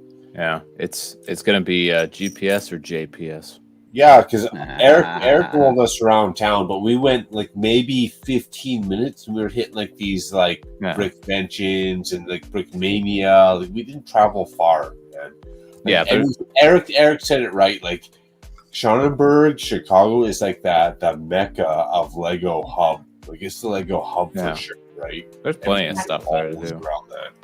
And honestly, for all the places where I want to, or that that are outside of the convention center, probably the main place I want to go to is the Brickmania store, because I've seen so many people do vlogs like Shy inside of Brickmania stores, and they're really impressive. I'm excited about that as well. I've never been to a Bricks and Minifigs, so now we got two here. Yeah, I mean, I've been to Brickmania, and I look forward to going again. But I've never been to like I said, a Bricks and Minifig. Yeah, obviously I've never been to a Bricks and Minifigs either, so that'll also be fun to go there. Not necessarily planning on buying anything from Brickmania or Bricks and Minifigs, but it'd be so cool to film vlogs inside of those stores. Well, I'll tell you now, I gotta step off camera for a minute because we've been talking so much, you guys. I'm so emotional about all the fun we're gonna have. The laughter. We're gonna have so much fun. I gotta get off here for a quick minute. I'm gonna have some laughs. I'm already too excited. I'm too excited about the laughs we're gonna have. Good Lord. And I gotta go to the bathroom. True story. Yeah, go to the Thunderbox. Macro, I got a toilet in the works here. Yeah, can we talk about how cool of a play feature that toilet is? Yeah, well, I'll be talking about it very soon. Because on the latest episode of the A-Form podcast, Wixar made a joke that there aren't enough sanitation workers, or they aren't getting paid enough in Lego and Ninjago City because of all of the poop that would get flung into the waterways. Well, no, it's because the Serpentine live in the sewers. Yeah, So they can't put the waste there now. but the waterway where the toilet where the toilet pipes come out, because as they said in Finding Nemo, all drains lead to the ocean. That it did. That's kind of awkward, because the water in Ninjago City isn't supposed to be sewage. And that's why it's such a funny play feature. And also, I don't think I've seen I don't think I've seen anyone make the comparison, but maybe that play feature of when you pose up the minifigures to flush the toilet and the poop pieces come flying out of the building into the water, that reminds me of the Sarlacc pit in Star Wars. For whatever reason, with the serpentine at the bottom, it reminds me of the Sarlacc pit. I don't know if that's a weird comparison or something that makes sense, but when I first saw that play feature, that's what came to my mind, the Sarlacc pit. It just had me add the poop pieces in.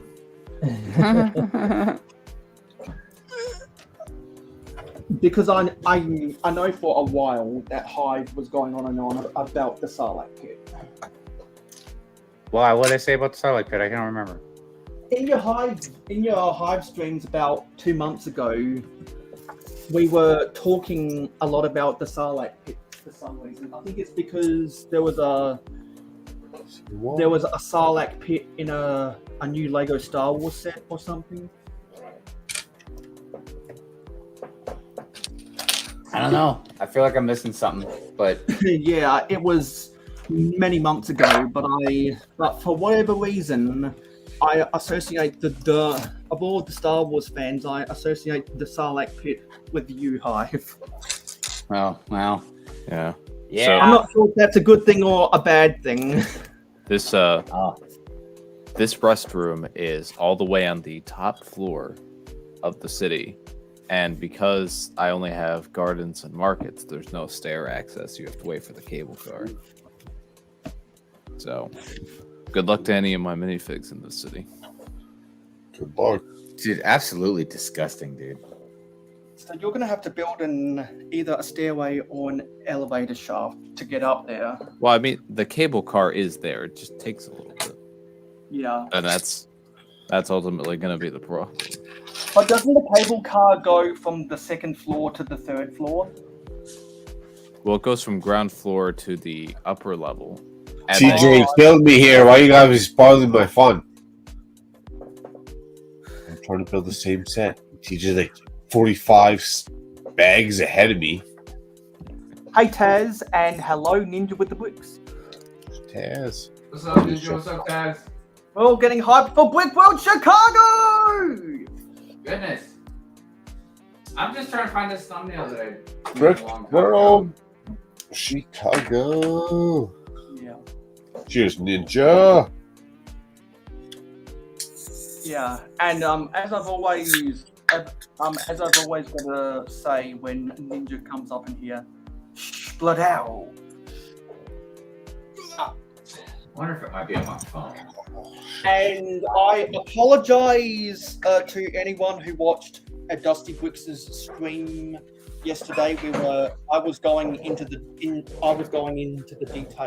of Thunderboxes and why the Coriolis effect doesn't have any Well, I missed it. Damn it. any effect. So if anyone wants to see me talk about, or if anyone wants to see me do Toddy Talk, go back and watch Dusty Bricks' latest live stream. Oh, Ninja. Ninja, thank you. I appreciate that. I like to call that skill. You know, some people might call it some type of thing like maybe bipolar or like, you know, even like, I don't know. But I like to think that I can be angry about something and then stop and then appreciate and be happy about seeing something. I appreciate you. And then go back to being angry about whatever, you know? I feel like it's like controlling. Look, I feel like I would make a good Sith. you know, because it's everybody would immediately think, oh, because you like to rant. But no. It's about being able to control your emotions. Yeah. You know what I mean? Insert the clip of the guy saying emotional damage. Emotional that's the best mail. damage. Yeah, emotional. I'm gonna see if I can find this goddamn thumbnail, dude. I was so happy. I was really enjoying that thumbnail, and I think I might have deleted it because I have so much unnecessary clutter. Oh God, I hate myself. Clutter on what, your desktop?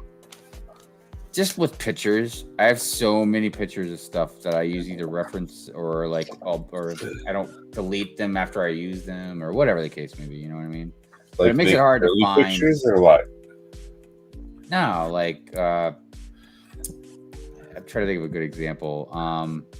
Emotional damage.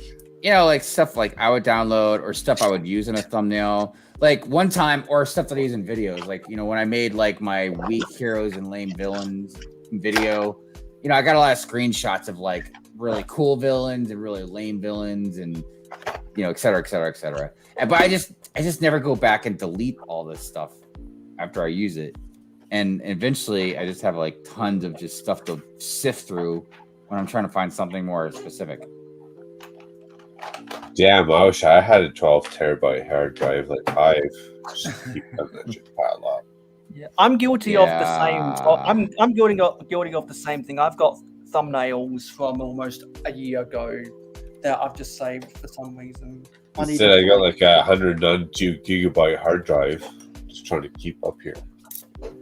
And that's why now that I've got my new HP computer, I'm trying. Well, I got all the images off of my old crappy HP, put it onto my 1 terabyte SSD drive, and I moved it over to my new HP. So, and what I'm trying to do now is I'm trying to put them all into folders so I can better see my images. Because when you have over 500 images saved onto your computer, it's daunting to keep scrolling up and down, up and down. Ain't that the truth? And so I was like, yeah, I've got to put all this stuff into folders. That's editing the 101 right there. I could easily spend a whole day just moving all of my images into folders on my computer, and then whatever images I don't need anymore, I could probably delete 200 images out of those 500. There's so much crap on my laptop that just doesn't need to be there.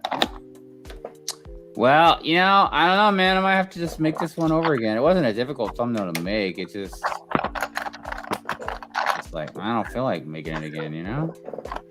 Fortunately, I can edit all of my thumbnails on my phone because I have the photo editor app, and so I'm able to put overlays on a whole bunch of my stuff, and then I save the pictures with those overlays from the photo editor to my library. Then I can come over to the camera app and add text. And if I want to zoom in on a minifigure or something, then I can go and do that. So it's a two-stage process, because I prefer to do that stuff on my phone because it's a little bit more difficult to do it on Paint. I don't feel like I deleted it. Because if anyone's ever tried to edit their thumbnails on Paint, you'll realize that the resolution can be an asshole on Paint. Is that like Photo P or what? I've edited so many thumbnails on Paint that I've had to resize and reformat just because the resolution was terrible. So yeah, I really don't like editing stuff for YouTube on Paint. Now, if I'm doing graphics for social media, now that's more That's more doable. I mean, I guess I could show you guys what it was gonna look like. So see this image here? Whoa.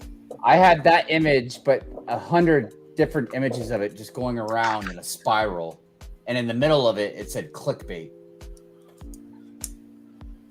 And what happened?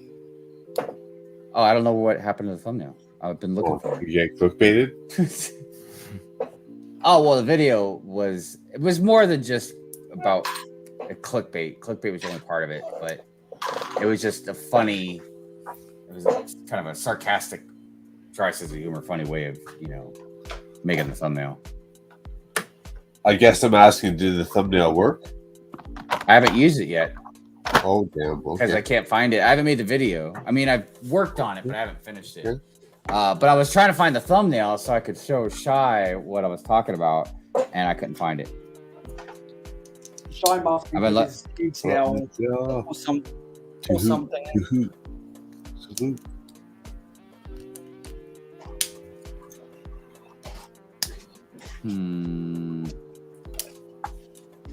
Okay, where are we at?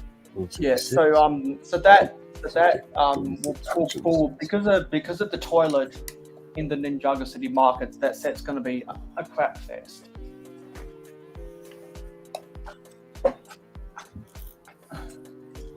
It's a poop shoot. Poop shoot. Poop shoot. To hoot, shoot, poop shoot. Mm-hmm. Sounds bad, but whatever. 78. Okay. I really don't like. I really don't like handling all these Technic pieces. Really? I've got so many random Technic pieces across the place. I just don't want to touch them, but I've got to touch them.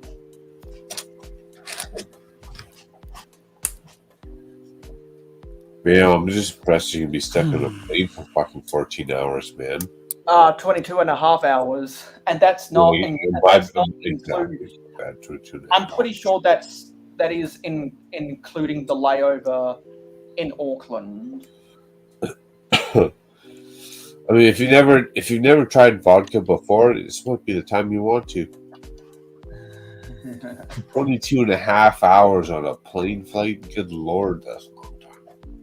Yeah, because I'm pretty sure the flight itself is 16 hours, and then there's like a 6-hour layover in Auckland, so we can transfer flights. 6 hours is about my limit. After that, I'm going to bed. I'll do a 6-hour flight. Anything after 6 hours, I'm doing a hard nap. Say I'm out.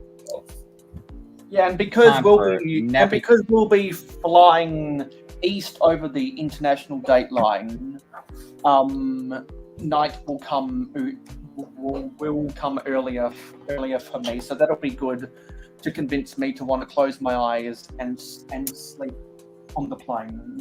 Oh yeah, kill that jet lag a bit.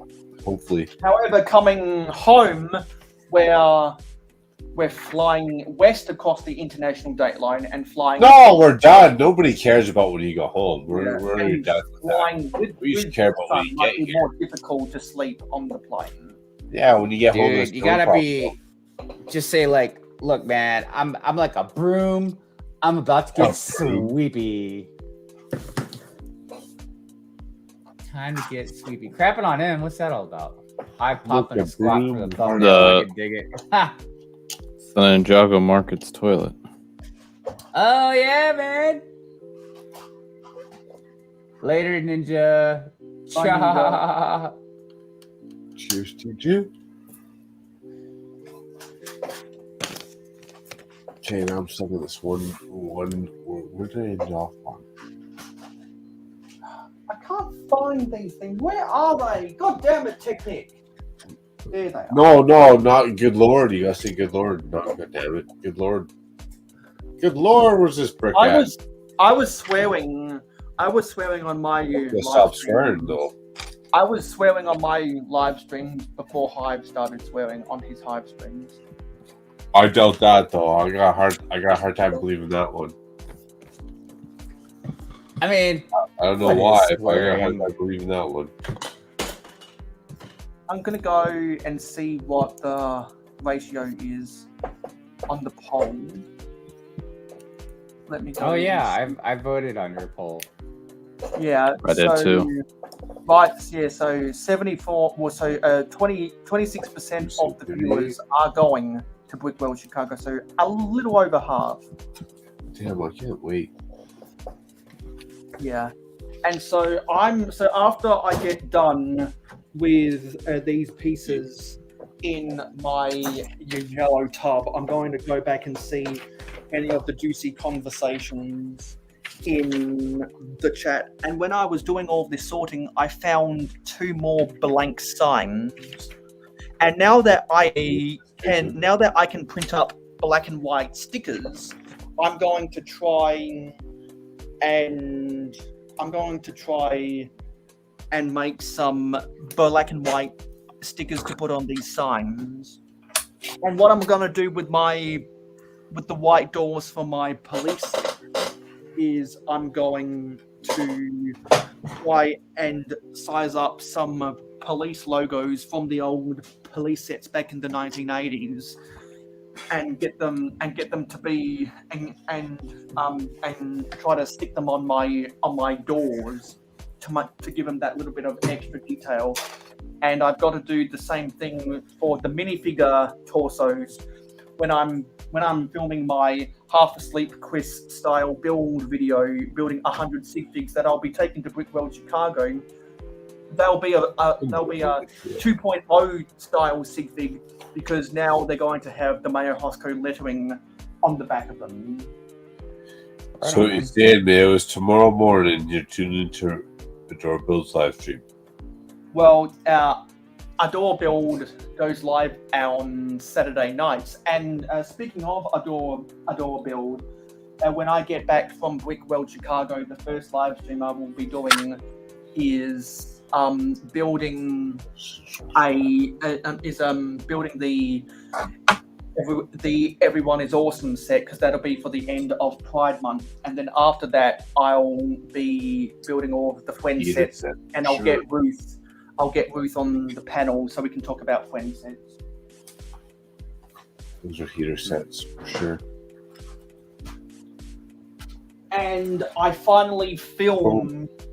I finally spliced together all of the footage for my dojo mock video. Now I've just got to add the music, and then I'll be able to upload it to YouTube for scheduled upload. But first, as all of my Patreon pledges know, that'll be early access for them. So Kyle, if you're still in the chat, you'll be able to see that before anyone else. Steve.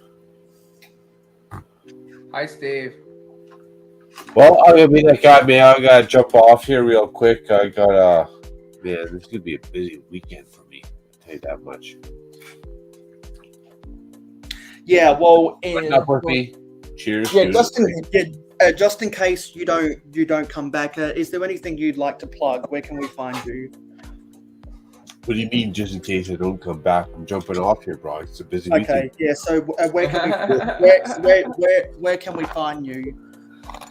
You can find me hanging out with you guys all weekend long. Tomorrow morning, we'll be definitely jumping on with Ruth. Good morning, Ruth. She's up there. You gotta get that 1,000 subscribers going on. Hit up Ruth. You know, wonderful. Give that shout out to Ruth.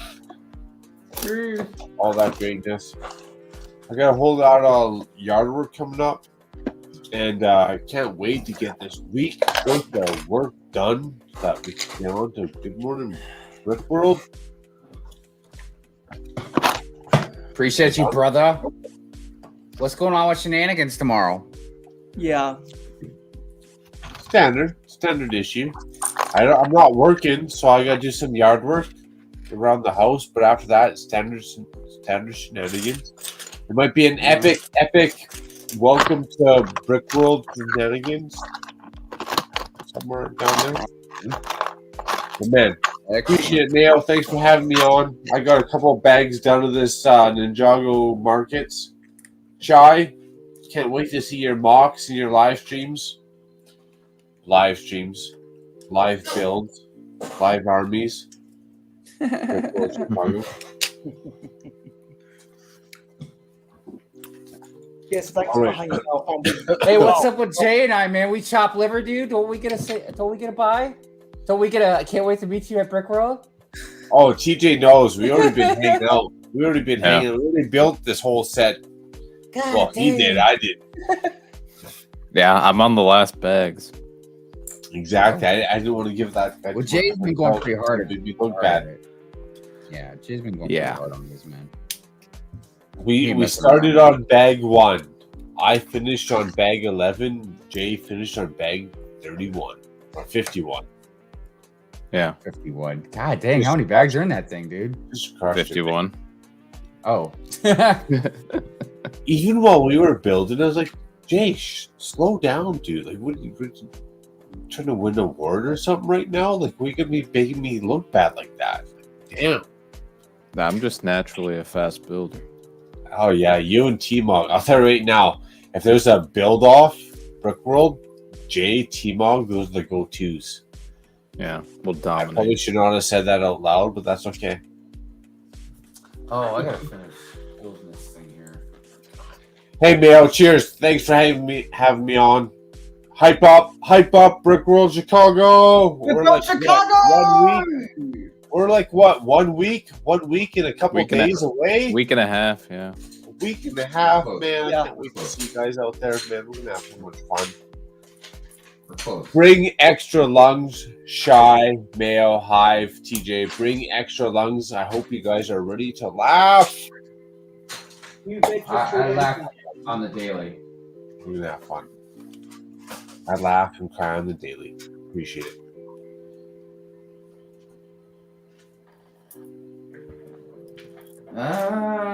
You know what? It's funny because I don't even have to get off because I gotta work tomorrow. I just gotta get off because I gotta watch live streams tomorrow. I've had more than a couple enough beers. We'll sort that out live. That's something we're gonna keep on the down low. It's something we're gonna keep on the down low. We're staying in the same hotel room there. Yeah. Keep the beers on the down low. Shy's laughing. You can see it. I can see him laughing already. Sorry, Yeah, try to lurk in the work shadows that I need to figure out. and hide that big that big wide smile. Man, I don't know what are you guys talking about, dude? I don't even know. I've been looking for a 2x4 brick for the last 5 minutes. Yeah, do you even Lego, bro? Even like, I wasn't gonna go to bed. Now I decided I'm not even gonna go to bed anymore. I'm just gonna keep building. Screw it. I'm gonna go to bed. You know what? You guys just can keep hearing me stumbling on. I'll just rant and rave about whatever random topics. I'll stutter my speech. It's okay. We'll just hype it up for Brickworld Chicago. Well, also, Shy. So, we know that on Right. Kelly Click for the last is it 2 or 3 weeks now, you've been having guest hosts to replace at the Plastic Architect. Do we know when she might be returning? Yeah, I just watched the last episode. Oh, okay. Hey, Bang, bang, straight bang. mail. That's a straight mail scheme right there. Just watch the last episode. Yeah, sweet. Because yeah, we all wish TPA and Sam nothing but the best. Oh yeah, that's cool. Yeah, Claire's back in this past episode. Yeah, in holy matrimony or whatever the phrase is. Yeah, and Life changes is not the best tool. yeah, because when the Plastic Architect on her channel started doing that series of shrinking down the modulars to from kind of human scale in terms of the scale of the minifigure scale. I thought that was a genius idea because like as a fan of vintage Lego, I'm always a fan of taking sets and trying to reduce the size. Like I take a lot of 6 stud wide big, which is okay. How can I swap out these new pieces with vintage pieces to make them 4 studs wide? So when she did that with the modulars, I kind of got goosebumps because that's right up my alley. And so I commented like, hey, yeah, as a vintage fan of Lego, I think that's really good, and I really hope that she continues that series. Exactly, that's what Plastic Architect does. You know what I mean? If only you can convince her to bring it to Brickworld Chicago. Because that's some really good stuff. And I think she said that she's working on the corner garage, shrinking that down. I think she did it already. Shrinking that down? You mean not making it I think bigger? that was a set. I think that was a latest video. Oh, Okay. Yeah, because she was actually it was because she said that she ended up cutting out a lot more. So she said it was easier to cut out than to shrink it down than some of the other modulars because you've got that awkward angle in it. And that's kind of the reason why I don't like the corner garage, because it has like a lot of wasted space on the base plate. okay. And- See, I love the corner garage and like the funny, what do you call it? Utilization of the space within. Yeah. Like if it was a corner garage and it's that's the designed problem to when you be try make buildings with angled corner. when you make buildings with angled walls, is that it's not very space efficient, and I think it was a bad decision for them to put the service station in front. I would have been more comfortable with the corner garage if they did something similar to that Lego City a garage from what was that 2021 that had all those dark red masonry bricks. If I would have preferred it if it didn't include the fuel pumps, so that they could have made the floors square. And I definitely know there are other people out there that felt the same way, but I felt cheated by the design, and then I started realizing when people like Robin Hood Bricks did his major modifications of the corner garage, that it's kind of awkward for there to be a veterinarian's office above above the house of the grease monkey. And with the awkward configuration of the staircase, you have to walk through the garage to get to everything, and that's what both Robin Hood Bricks and the Plastic Architect complained about. And there's a lot of awkward stuff with it, and also this is just my personal bias. I don't collect the corner building. But the only reason I have some degree of appreciation for the corner garage is because if you go and binge watch Macro Bricks' City of Bricks updates, you'll realise that he put my billboard above his corner garage. Yeah, don't binge watch my stuff too much. You might get bored, but there's a couple heaters in there. I want to say shout out tomorrow, Ruth, Taz. Catch you tomorrow morning. I gotta peace out. My cataracts is setting in. I can't even see my pieces straight. Hive, appreciate seeing you. We're gonna see you tomorrow. Hey, have a good night, man. Can't wait. Shy. Straight heater. We'll see you tomorrow too. TJ, best to you, man. I'm done. I'm done slurring my speech. I'm out. Best to you. Yeah, bye. And something else I wanted to ask you, Shai, because like you've said repeatedly that you like filming Instagram reels. What do you make about the algorithm changing to incentivize the videographers on Instagram?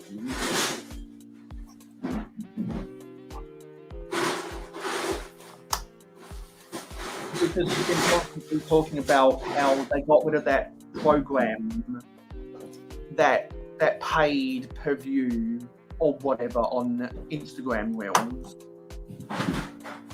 I don't remember the full details, but I know that you and the Facebook have talked about that on Kelly Brickworld. I didn't hear what you said. Okay, yeah, I'll repeat that. Yeah, so I know that you've said repeatedly on Kelly Brickworld that you really like filming Instagram reels. So what do you make of them changing the algorithm to disincentivize the reels?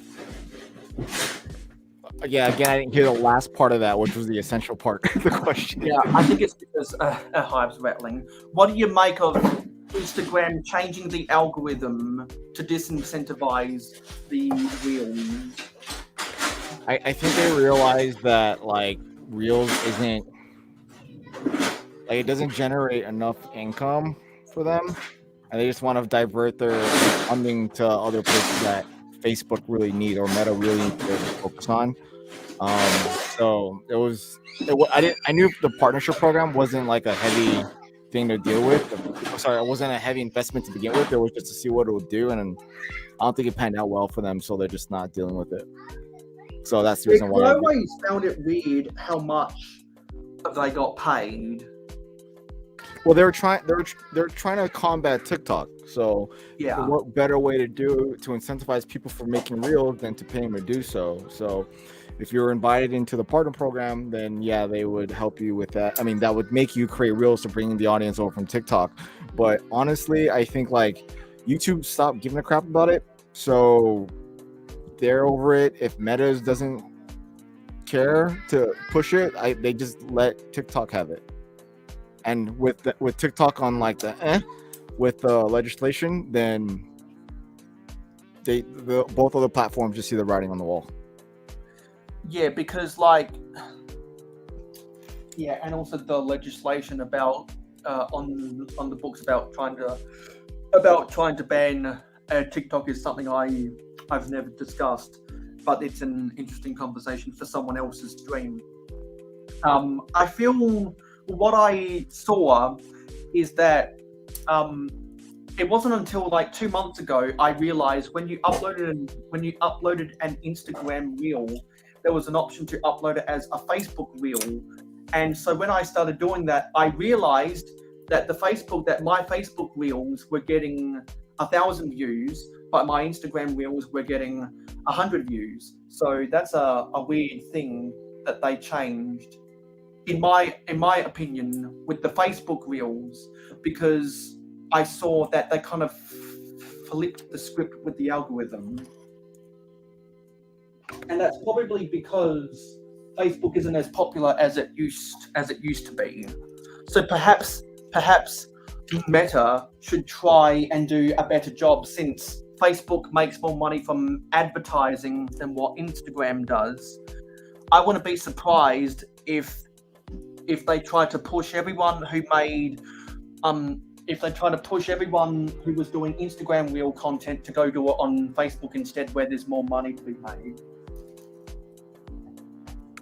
I don't know. I didn't hear anything about that, but that sounds intriguing. Yeah.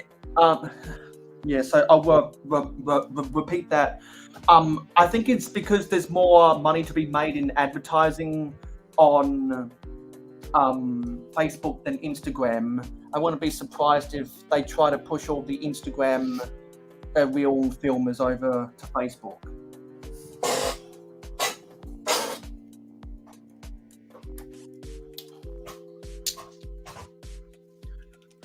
Must be having some technical difficulties, which I know the perfect thing to put up.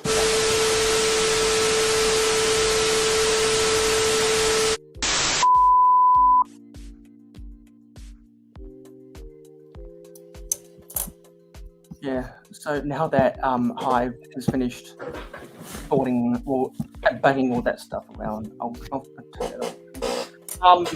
Are you having tech problems, Shy? I have my children screaming on the right, so it's hard for me to hear. Yeah, the kids, yeah. Because I noticed that you never used to.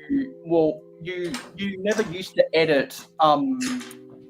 You never used to edit a Cali Brickclick, but then you started cropping out people's long spells of not saying anything, and then you decided to, when someone's going on an extensive conversation, put them up on the big screen in post production. And I recall you saying that because since the kids come down in the basement a lot, they sometimes wreak havoc. I've always edited them for like at least, yeah, I've always edited them. I've always cut out the in the beginning it was always like empty space, so I'd cut those out, and then I started cutting out like ums and uhs that were repeated, and then I would cut out things that were like, for example, like some people would pause after halfway through a sentence, and after a while that can get annoying, so I'll just cut out the pauses, or I would manipulate the way you say things so it doesn't sound like you're being repetitive. So if you said something, then you say it again, but in a different way, I would cut out the worst way it was said, and I'll leave that. Sometimes I would maneuver conversation. Like if your point should have probably been at this point and you say it again later, I'd shift it to the point that it should have been at. Now what you're seeing with me zooming in, what really bothers me, and if you see my actual own videos, is glitching. So like when people do like a hard cut because they want to cut out a space, you see them kind of slightly move one way or the other. Like, you know, it'll be like a robot, like a twitch, because you know there was a cut there. Whenever I cut something, I zoom in on the person to whoever is talking, so that way it's one continuous flow of conversation that you don't see a glitch movement. So when you look at my own videos, you'll never see a glitch movement, or hardly ever. You'll see B-roll, transition, or zoom in and zoom out. So with Cali Brickclick, what takes me a long time now is because I'm doing so much editing that every hour recorded is 6 hours of editing. Yeah, that's a lot of editing, and I can definitely see the payoff because, like, I'm not sure if I've told you this before, but it was actually Hive who got me hooked on to Cali Brickclick and exposed to a couple of brickheads. So I blame Hive. I blame Hive. Dude, at the Lego store yesterday, I couldn't be more thankful, because for all of the homework I've had to do for university over the past year, Cali Brickclick has gotten me through a lot of all that crap. I appreciate that. Yeah, like, but just I was about to say right now, like, I just because the thoughts in my head and I don't want to like not say it.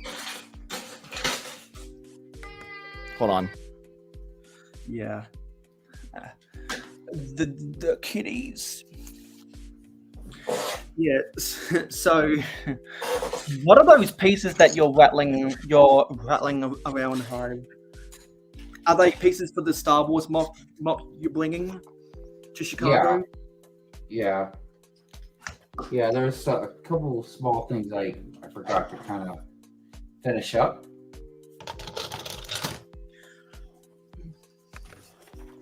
Yeah, because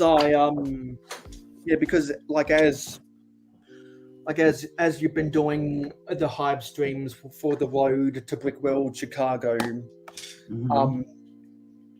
you've had a lot of interesting conversations about what pieces to use where. And as a mock builder, I always find those conversations fascinating, because when you see how different people build their mocks as a mock builder, I always take that as a learning experience. Yeah, it's nice, you know, to have that to look to, you know what I mean, for advice, tips and tricks kind of things. Yeah, because like I'm a mock builder, not a set builder, even though I do build sets. And so the value I get out of watching a lot of people's YouTube videos is their mocks.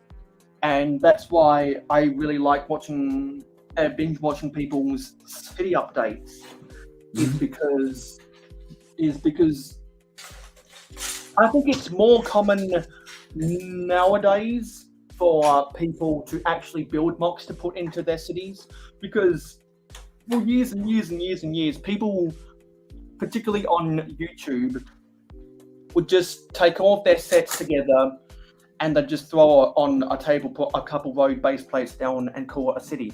But something that Callie Whitclick always talks about is the standards for YouTube are getting higher and higher every year, and so a lot of those cheap production, low investment into the props type of videos, they don't fly anymore. Because I remember eight years ago, more people would just take all of their sets, throw it onto a table, and call that a city. But that's not the standards anymore. And then innovative people like Shy come along and say, "Hey, I don't have a lot of horizontal space. Why don't I utilize my vertical space to the best of my ability?" And I haven't seen anyone execute a wall city as well as you, Shy. Thank you, appreciate it. Yeah, Because Shy City is inspiring. Yeah. To the point where somebody like me who has tons of space was trying to think about maybe doing something similar, just because of how cool it is. Do it. Well, I know, but I've got a lot of configuring to do before I do that. But yeah, it's great. Yeah, thank you. Sorry, my attention's like half in just because I'm trying to get these done before 9 o'clock. Oh man, I hear you, dude. I hear you. Because and something a lot of I don't think enough people give you credit for is the way you separate the modulars between business, municipal, and entertainment. Oh yeah, I mean, yeah, I can't be creative building the city because I'm using actual modulars, so I might as well figure out a way to look like I'm being creative, right? Yeah, fake it till you make it. It's done. Oh my goodness! Wow, This is. Let's get a. I'm so tired. But it is. Wow. It is done. It is complete. I love that bridge and the red railing and everything. Oh yeah, it's a better Temple of Air Jitsu bridge, is what that is. You did a fantastic job, man. Yeah. Oh, this is. Dude, that's what I'm talking about, man. Go, Ninja, This is go. great. And of course, I'm gonna turn it around to the back because you can still view it. You can still view it from the back. Doesn't look as good, but Well, it's good enough, damn it. And it's got a poop chute. yeah, that's what I'm gonna show right now. You have to remove this double roof setup, and then Whoa. Yeah. That's the easy part. The difficult part is getting the pieces back into the toilet without ripping apart the whole toilet build. Because it's near impossible to access. Like even if you open the door. And what you should try do, TJ, is remove the toilet from the build. Take a photo of that for Instagram, and then you can try and enter the hashtag Thunderbox challenge. yeah, but this is great. But some of the features don't work very well. Like this elevator over here, this little small one, it works great going down, but going up, it's real. Oh, now it's broken. So I'm gonna have to fix that. Is it because there's a lot of friction in there? Is it because there's a lot of friction in there? There might be, yeah. This that works really well. Moving up the little walkway so that this can get in and out. And then this works, it's just slow. Because it's hard to turn. Right. Yeah. Still a nice feature though, man. Yeah. The only complaint I have about this, did I just break something? Or was that something else? Oh, that was something else. It's fine. Is that on the upper platform, it doesn't quite line up.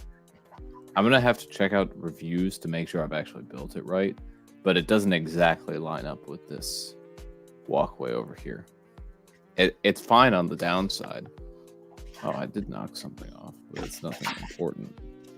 And I love how the trees at the top and stuff, man. Dude, gosh, man, it just goes so like awesome, dude. It's still really cool though. The feature's still just fine. And of course, the toilet feature works, which is what's important.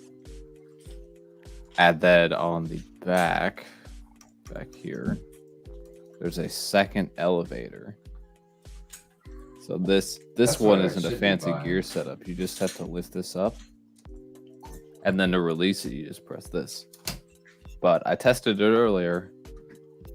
If you have Cyrusborg on the elevator, he'll go up just fine because you're just lifting it. But if you just release it without holding onto the elevator, he falls off. There are several points within this build where it's difficult for Cyrusborg in particular to get around. I'm gonna have to figure out how to fix this elevator. The small elevator. Oh, did I reconnect it? Well, if you ever... I did. This is a tip for anyone trying to build elevators in their mocks. Something really smart that Brixie did when he was building the elevator for his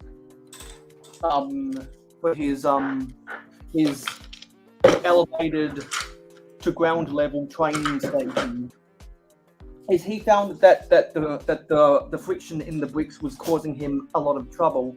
So what he did is he created a 4x4 elevator shaft inside of a 6x6 construction, and then had the platform be 3x3, so that there would be half a stud of room on either side, so that the plate holding the minifigures in the shaft wouldn't interfere with the wall of the elevator and create any unnecessary friction. Because, like, if anyone remembers the town hall modular, that was, I think, an 8, and that was an 8x8 elevator, and somehow, some way, they made a 5x5. They used a bunch of pieces to make a 5x5 sized. I just fixed it. I really fixed it. To raise the elevator up and down. I must have connected it incorrectly, because now it goes up real nice and smooth. Okay. So now it's fixed. So that's okay. And actually, I'm going to finish getting the cable car out of the ground. Right on. Yeah. Right. Uses a string. It's been a while, apparently, since I've actually done anything with a Lego string. And it was very difficult to tie off. And something I've just noticed about that building at the back there is it reminds me of one of the builds for the new City Downtown set. With this one? Yeah, with the lime green and the dark turquoise, with the trans clear windows. That building should be removable. Let me actually. I don't want the whole balcony. I just want. Yes, there we go.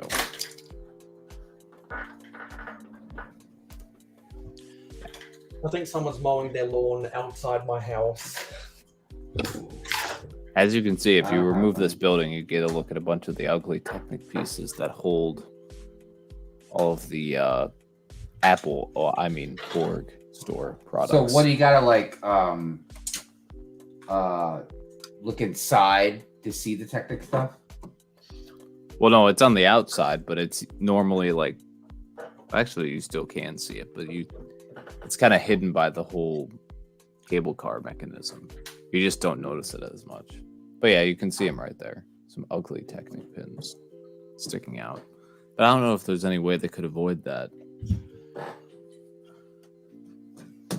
Yeah, I feel like on a lot of sets, particularly these days, when they're trying to maximize the detail but still work to the parts budget of the set, they end up making more compromises than they used to.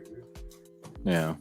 I think it's because they know their customers expect more of the sets than we did 10 years ago because of the parts availability. And they put pressure on themselves because they know customers are more likely to complain because our expectations for high quality sets have gotten bigger and bigger. And when Lego's trying to work to a parts budget, sometimes they have to make compromises that not everyone agrees with, or they make a really dumb decision and just outright cancel sets because they're scared of PR on social media. Temple of Doom. But with this side, you have to remove the interiors rather than remove the roof because this all has to stay on to keep the cable car function intact. Ah, right. Otherwise, it'd be very unstable. So it's a unique way of doing it, and I really like it. I feel like this could be done in more modular building sets, maybe where something is structurally important, like this one. So you get a little bakery and then a bedroom above it. And those are the only two floors that are really removable. But it's nice. I like it. And something Brickmania related I wanted to talk about with Shy is a lot of people have in the Lego community have talked about how the exchange rate between the US dollar and the euro is now almost equal. When before the pandemic, the euro was slightly more valuable than the US dollar, but now it's even. I've seen a lot of European customers of Brickmania end up making the switch for the sets that have the stickers instead of the prints because they don't want to have to. Because of the exchange rate, they can't afford to buy the sets with the printed pieces anymore. And I wish it didn't. I wish it didn't have to be that way.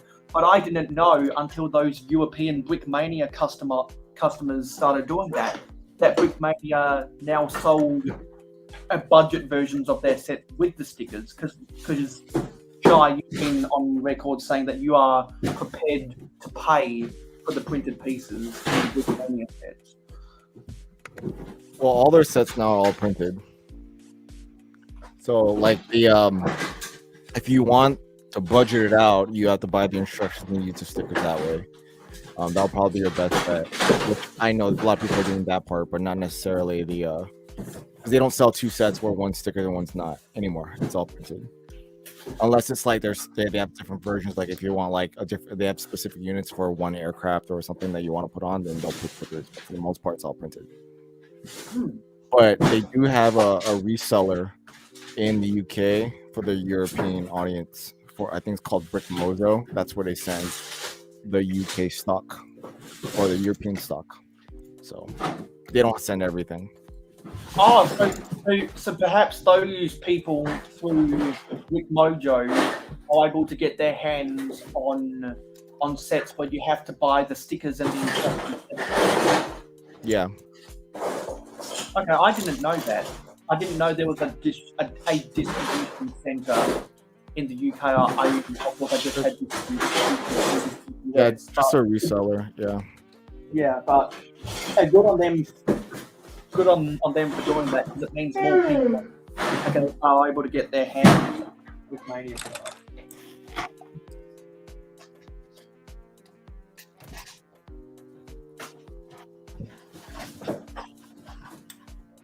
Yeah.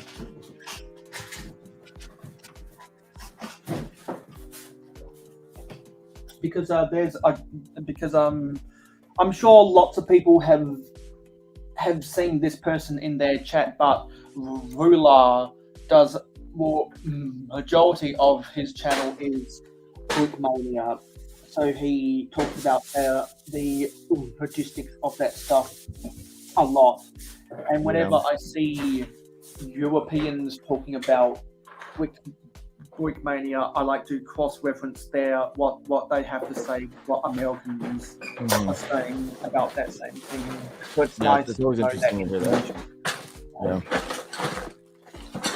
I stopped doing so much Brickmania because I'm just tired of reviewing stuff. So that's one, and two, they're expensive, and then three, like, there's a glass ceiling to that, which I saw. Because some of my favorite episodes of Click is when Dan came on and explained the production process. Like, that was really fascinating insight, because you don't see people of that ilk in that line of work coming out on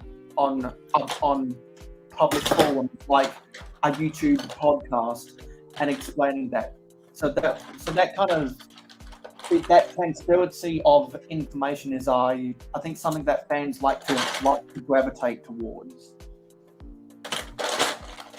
That was really good. Yeah, it's a little behind the scenes stuff, which is what the podcast has become, is like just kind of not necessarily Lego news and what's hot with Lego right now. It's more about the people behind it, you know? Yeah, because like in the early days, for the first 40 episodes, you guys were really focused on the Lego news. Yeah. But I think, as most people quickly realize, talking about Lego news gets boring. Particularly because so many other people are talking about it. We wanted our episodes to kind of be evergreen instead of like, because if you go back and you start talking about, if you go back on an episode and it's Lego centered based on what's going on at the time, then like you don't get to see, you know what I mean? Like it's like not relevant. But if you go back and look at what Dan Siskin was saying, it's technically still relevant to what he does. Yeah, because like you guys have had the conversations with other content creators who have had their stuff blow up and then remain relatively consistent because they've done evergreen content. Yeah, and that's one of the biggest things I've ever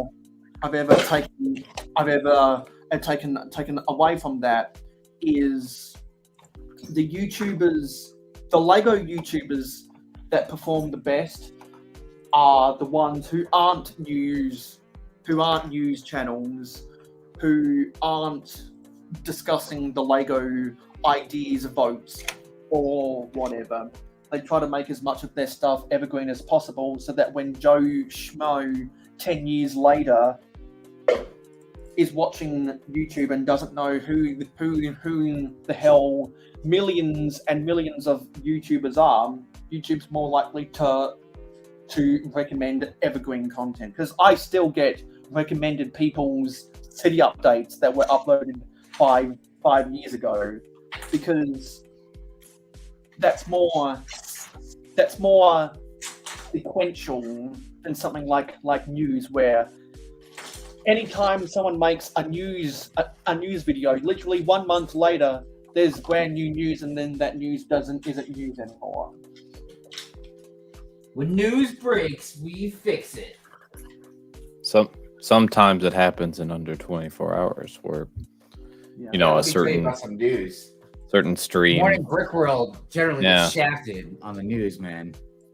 Because everybody's been talking about it for like a week.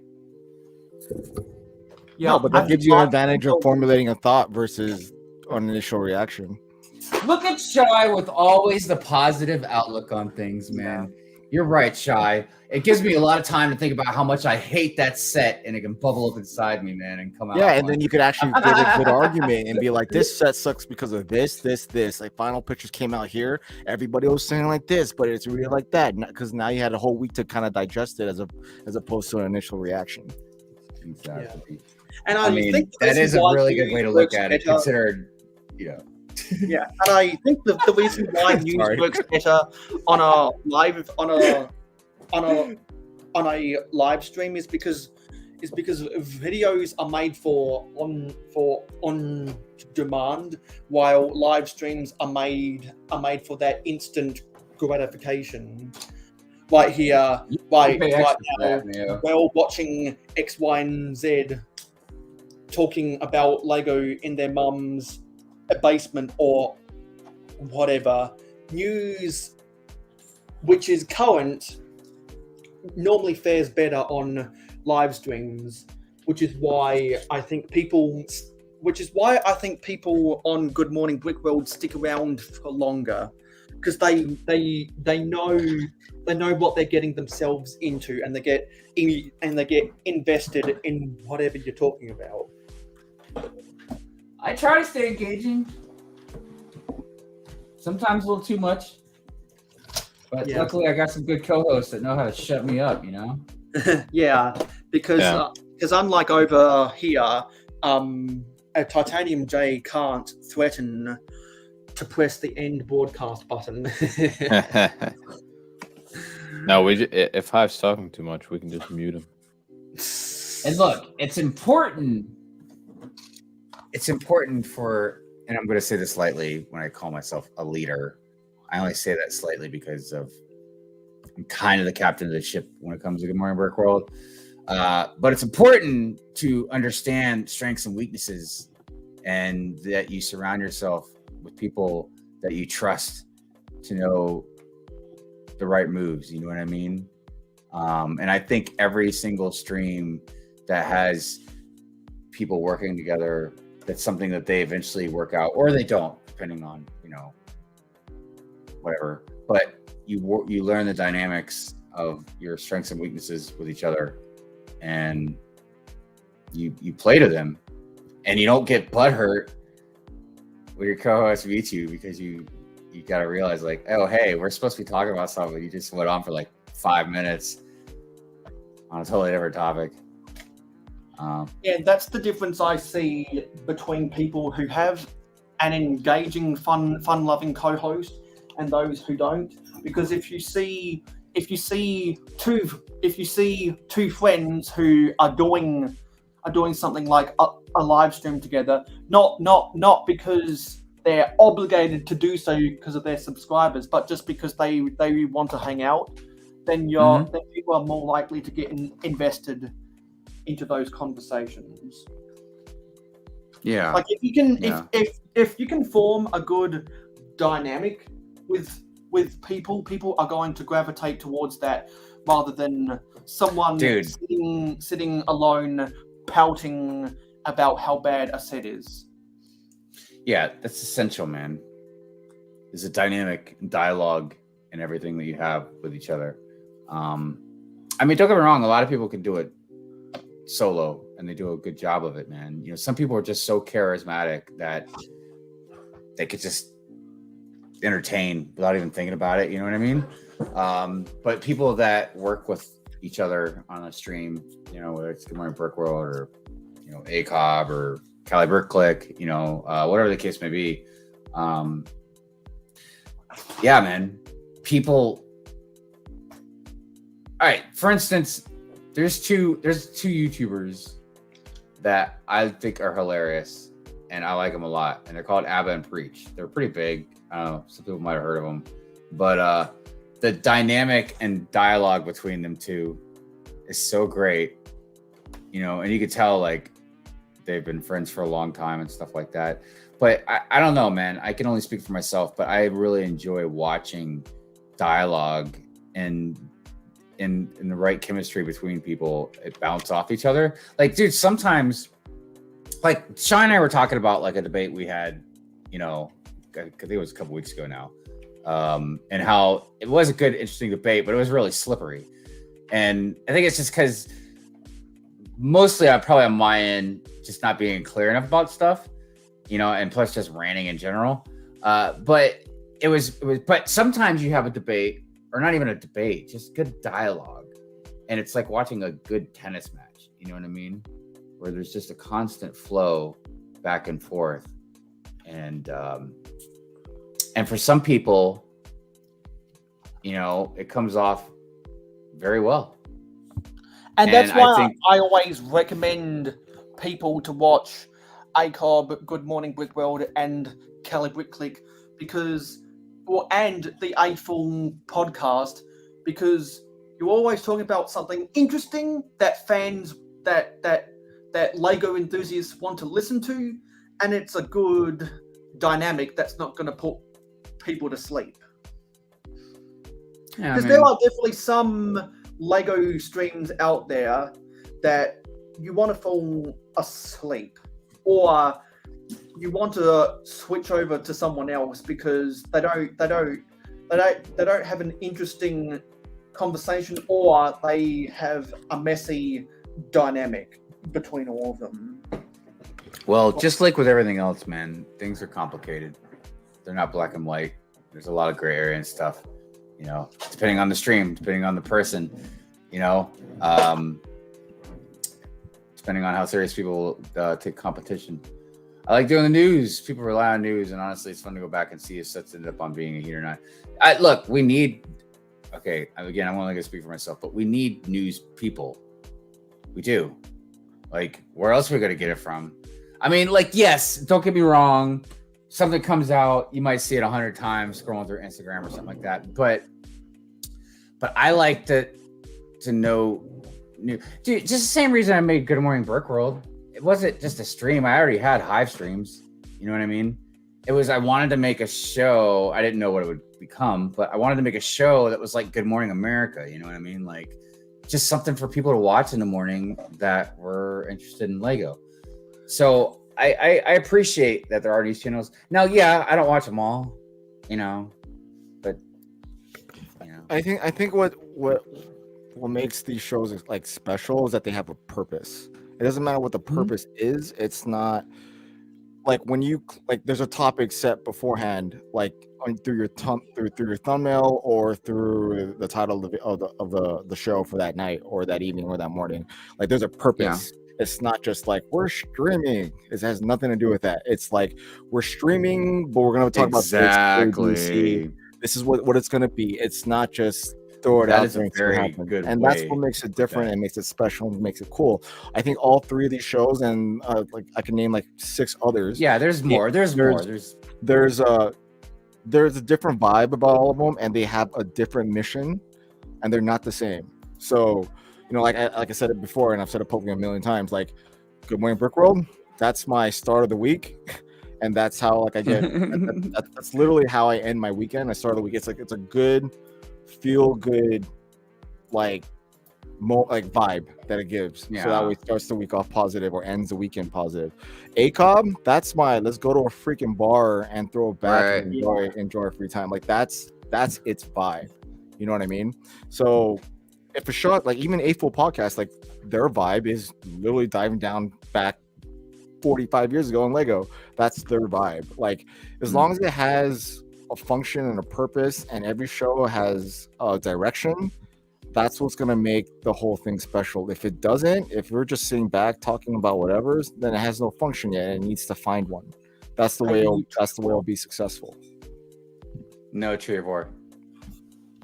So yeah, that's why they have success. Oh well, I'm sorry, I didn't mean to cut you off. But Trevor, yes, it could. Hive, I'm going to cut you off briefly because you mentioned sleep earlier, or someone did, and I need some, so I'm going to head out. Yeah. So where can we find you on social media, TJ? Of course, on YouTube and Instagram. You also see me on Hive's channel over on Sundays for Good Morning Brickworld. And more recently, I've been getting into Twitch. There might be Twitch. There will probably be a Twitch stream tomorrow. I'm trying to get affiliated in Twitch. So is that Titanium J or Titanium_J? It's Titanium J52. No underscores. Yeah, so I'll be sure to remember that and go follow you. Yeah, I'll probably go live. It was great that this was the first place to see the finished. I know. Look at that exclusive product of the Ninjago City markets.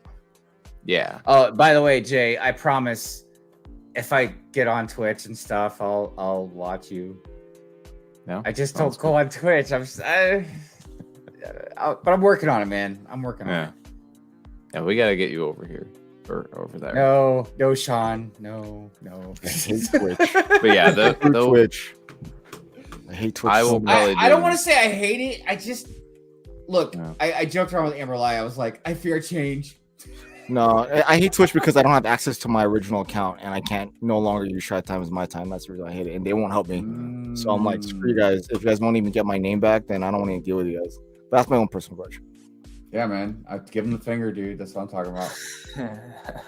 Yeah, thank you for the raid earlier, Taz, man. But that's it for me. Bye, guys. Later, brother. See you, TJ. Can't wait to see you at the convention.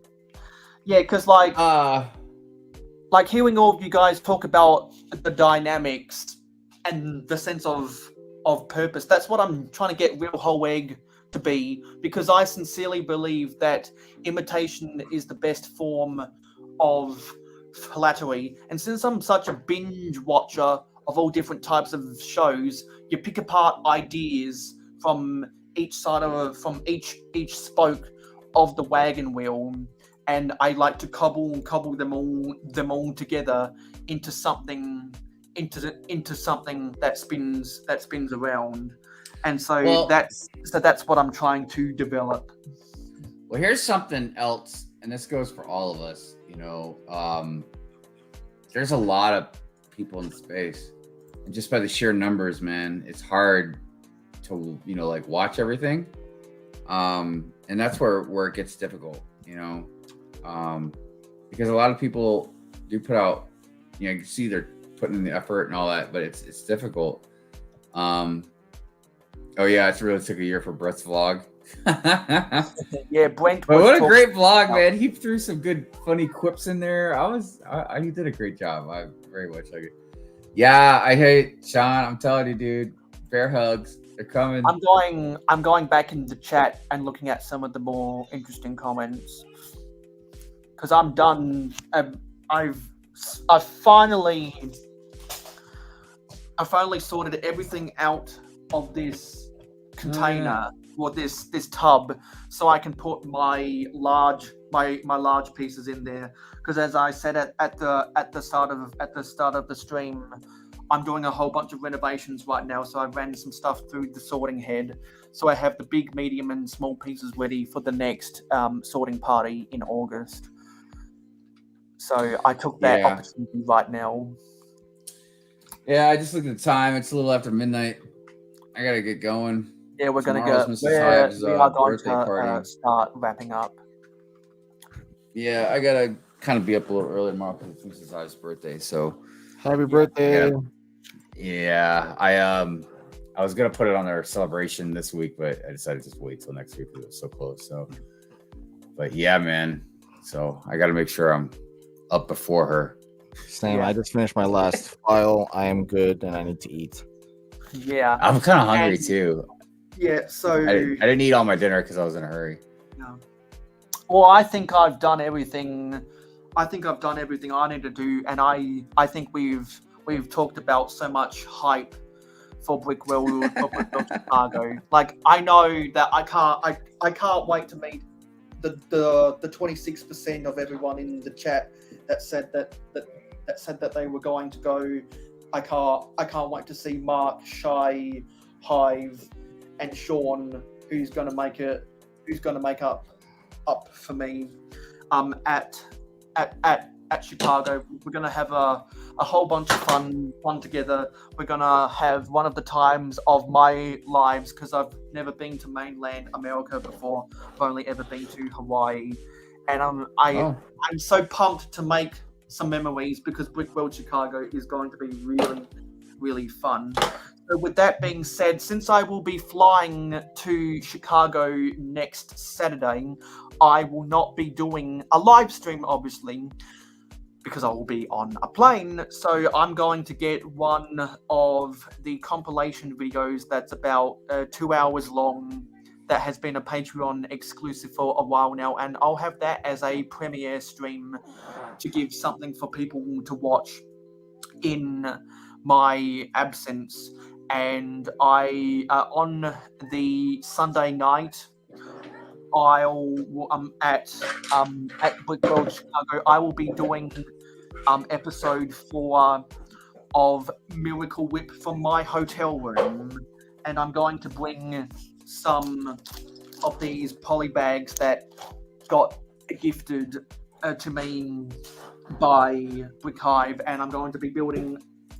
I'm going to be bringing some other things to build, just very, very small things to build on that episode of Miracle Whip, which I will be filming from my hotel room, and then we'll be doing the normal, the normal real Hoeg on the Friday night, and I'll be going around the exhibitors at the convention, trying to get good shots of their setups, so I can go around it and looking at all the awesomeness that everyone's going to be bringing, including TJ's Ninjago mock, Hive's Star Wars mock, and Shy Time's a Black Falcon Army. So with that being said, Shy Time, where can we find you on social media? Shy Time is my time. Everywhere. Places. And where can we everywhere? World Star, baby. World Star. I'm sorry. Did you ask me? Where can we find you on social media? Oh man, just look under a rock, man. You'll find me. No, man. Just look for Brick Hive, on Instagram, and actually it's Brick _ Hive. But if you just look at Brick Hive, man, you'll find me. And yeah, YouTube Brick Hive. Yeah. So everyone go back and watch the latest episode of Kelly Brick Click, and stay tuned for Saturday shenanigans and Good Morning Brickworld. With that being said, thanks everyone for hanging out. I'll quickly go back to the chat and list off everyone who left the comments. So we had Brick Collection, Mr. Blue, Macro Bricks, who was on the panel, Red Coat Kyle, who just pledged to us on Patreon, Scott's Blocks, L Cobra Commander, R. Claxton, Steve Weiser, John Sapola. I think I forgot to say hi to you. Country Bricks Build Craze, Ben's Brick Designs, Mikey J Productions. Who else? Titanium J, who was on the panel. C&B. You do going through your whole chat. Yeah, that's what I always do. Bricklock IL, Brick Hive, who's on the panel, a couple of Brickheads who's going to make it up to me. We'll talk about that in Chicago. Tasman Bricks, Ninja with the Bricks. Also Ninja. I will try to get either high. Ninjas not here anymore. Either Shy or the Plastic Architect to give to you a mayohosko Sig Fig. Shy Time is my time. Tree of Ore 2, and pretty sure, yep, that was everyone. So thank you, everyone. We'll be back whenever I will be back. It was great, a great time getting hyped with everyone for Brickworld Chicago, and yeah, that's it. Let's roll with credits. Where's the credits? Thank you for supporting mayohosko Media. Your viewership is very important to us. Tell YouTube you like us by smashing the like button. Let your thoughts be known in the comments down below. Never miss out on any more LEGO content from us by hitting the subscribe button and ringing the notification bell. Stay tuned for live streams every Friday night at 9 PM Eastern in North America and monthly city updates on the last Wednesday or Thursday of every month. If you like Minecraft and gaming streams, follow us on Twitch, mayo_hosko, no capital letters. Twitch streams every Saturday morning at 8 AM Eastern in North America. To be in the know, follow us on Instagram and Twitter at real_mayohosko. Have fun with us on our Discord server.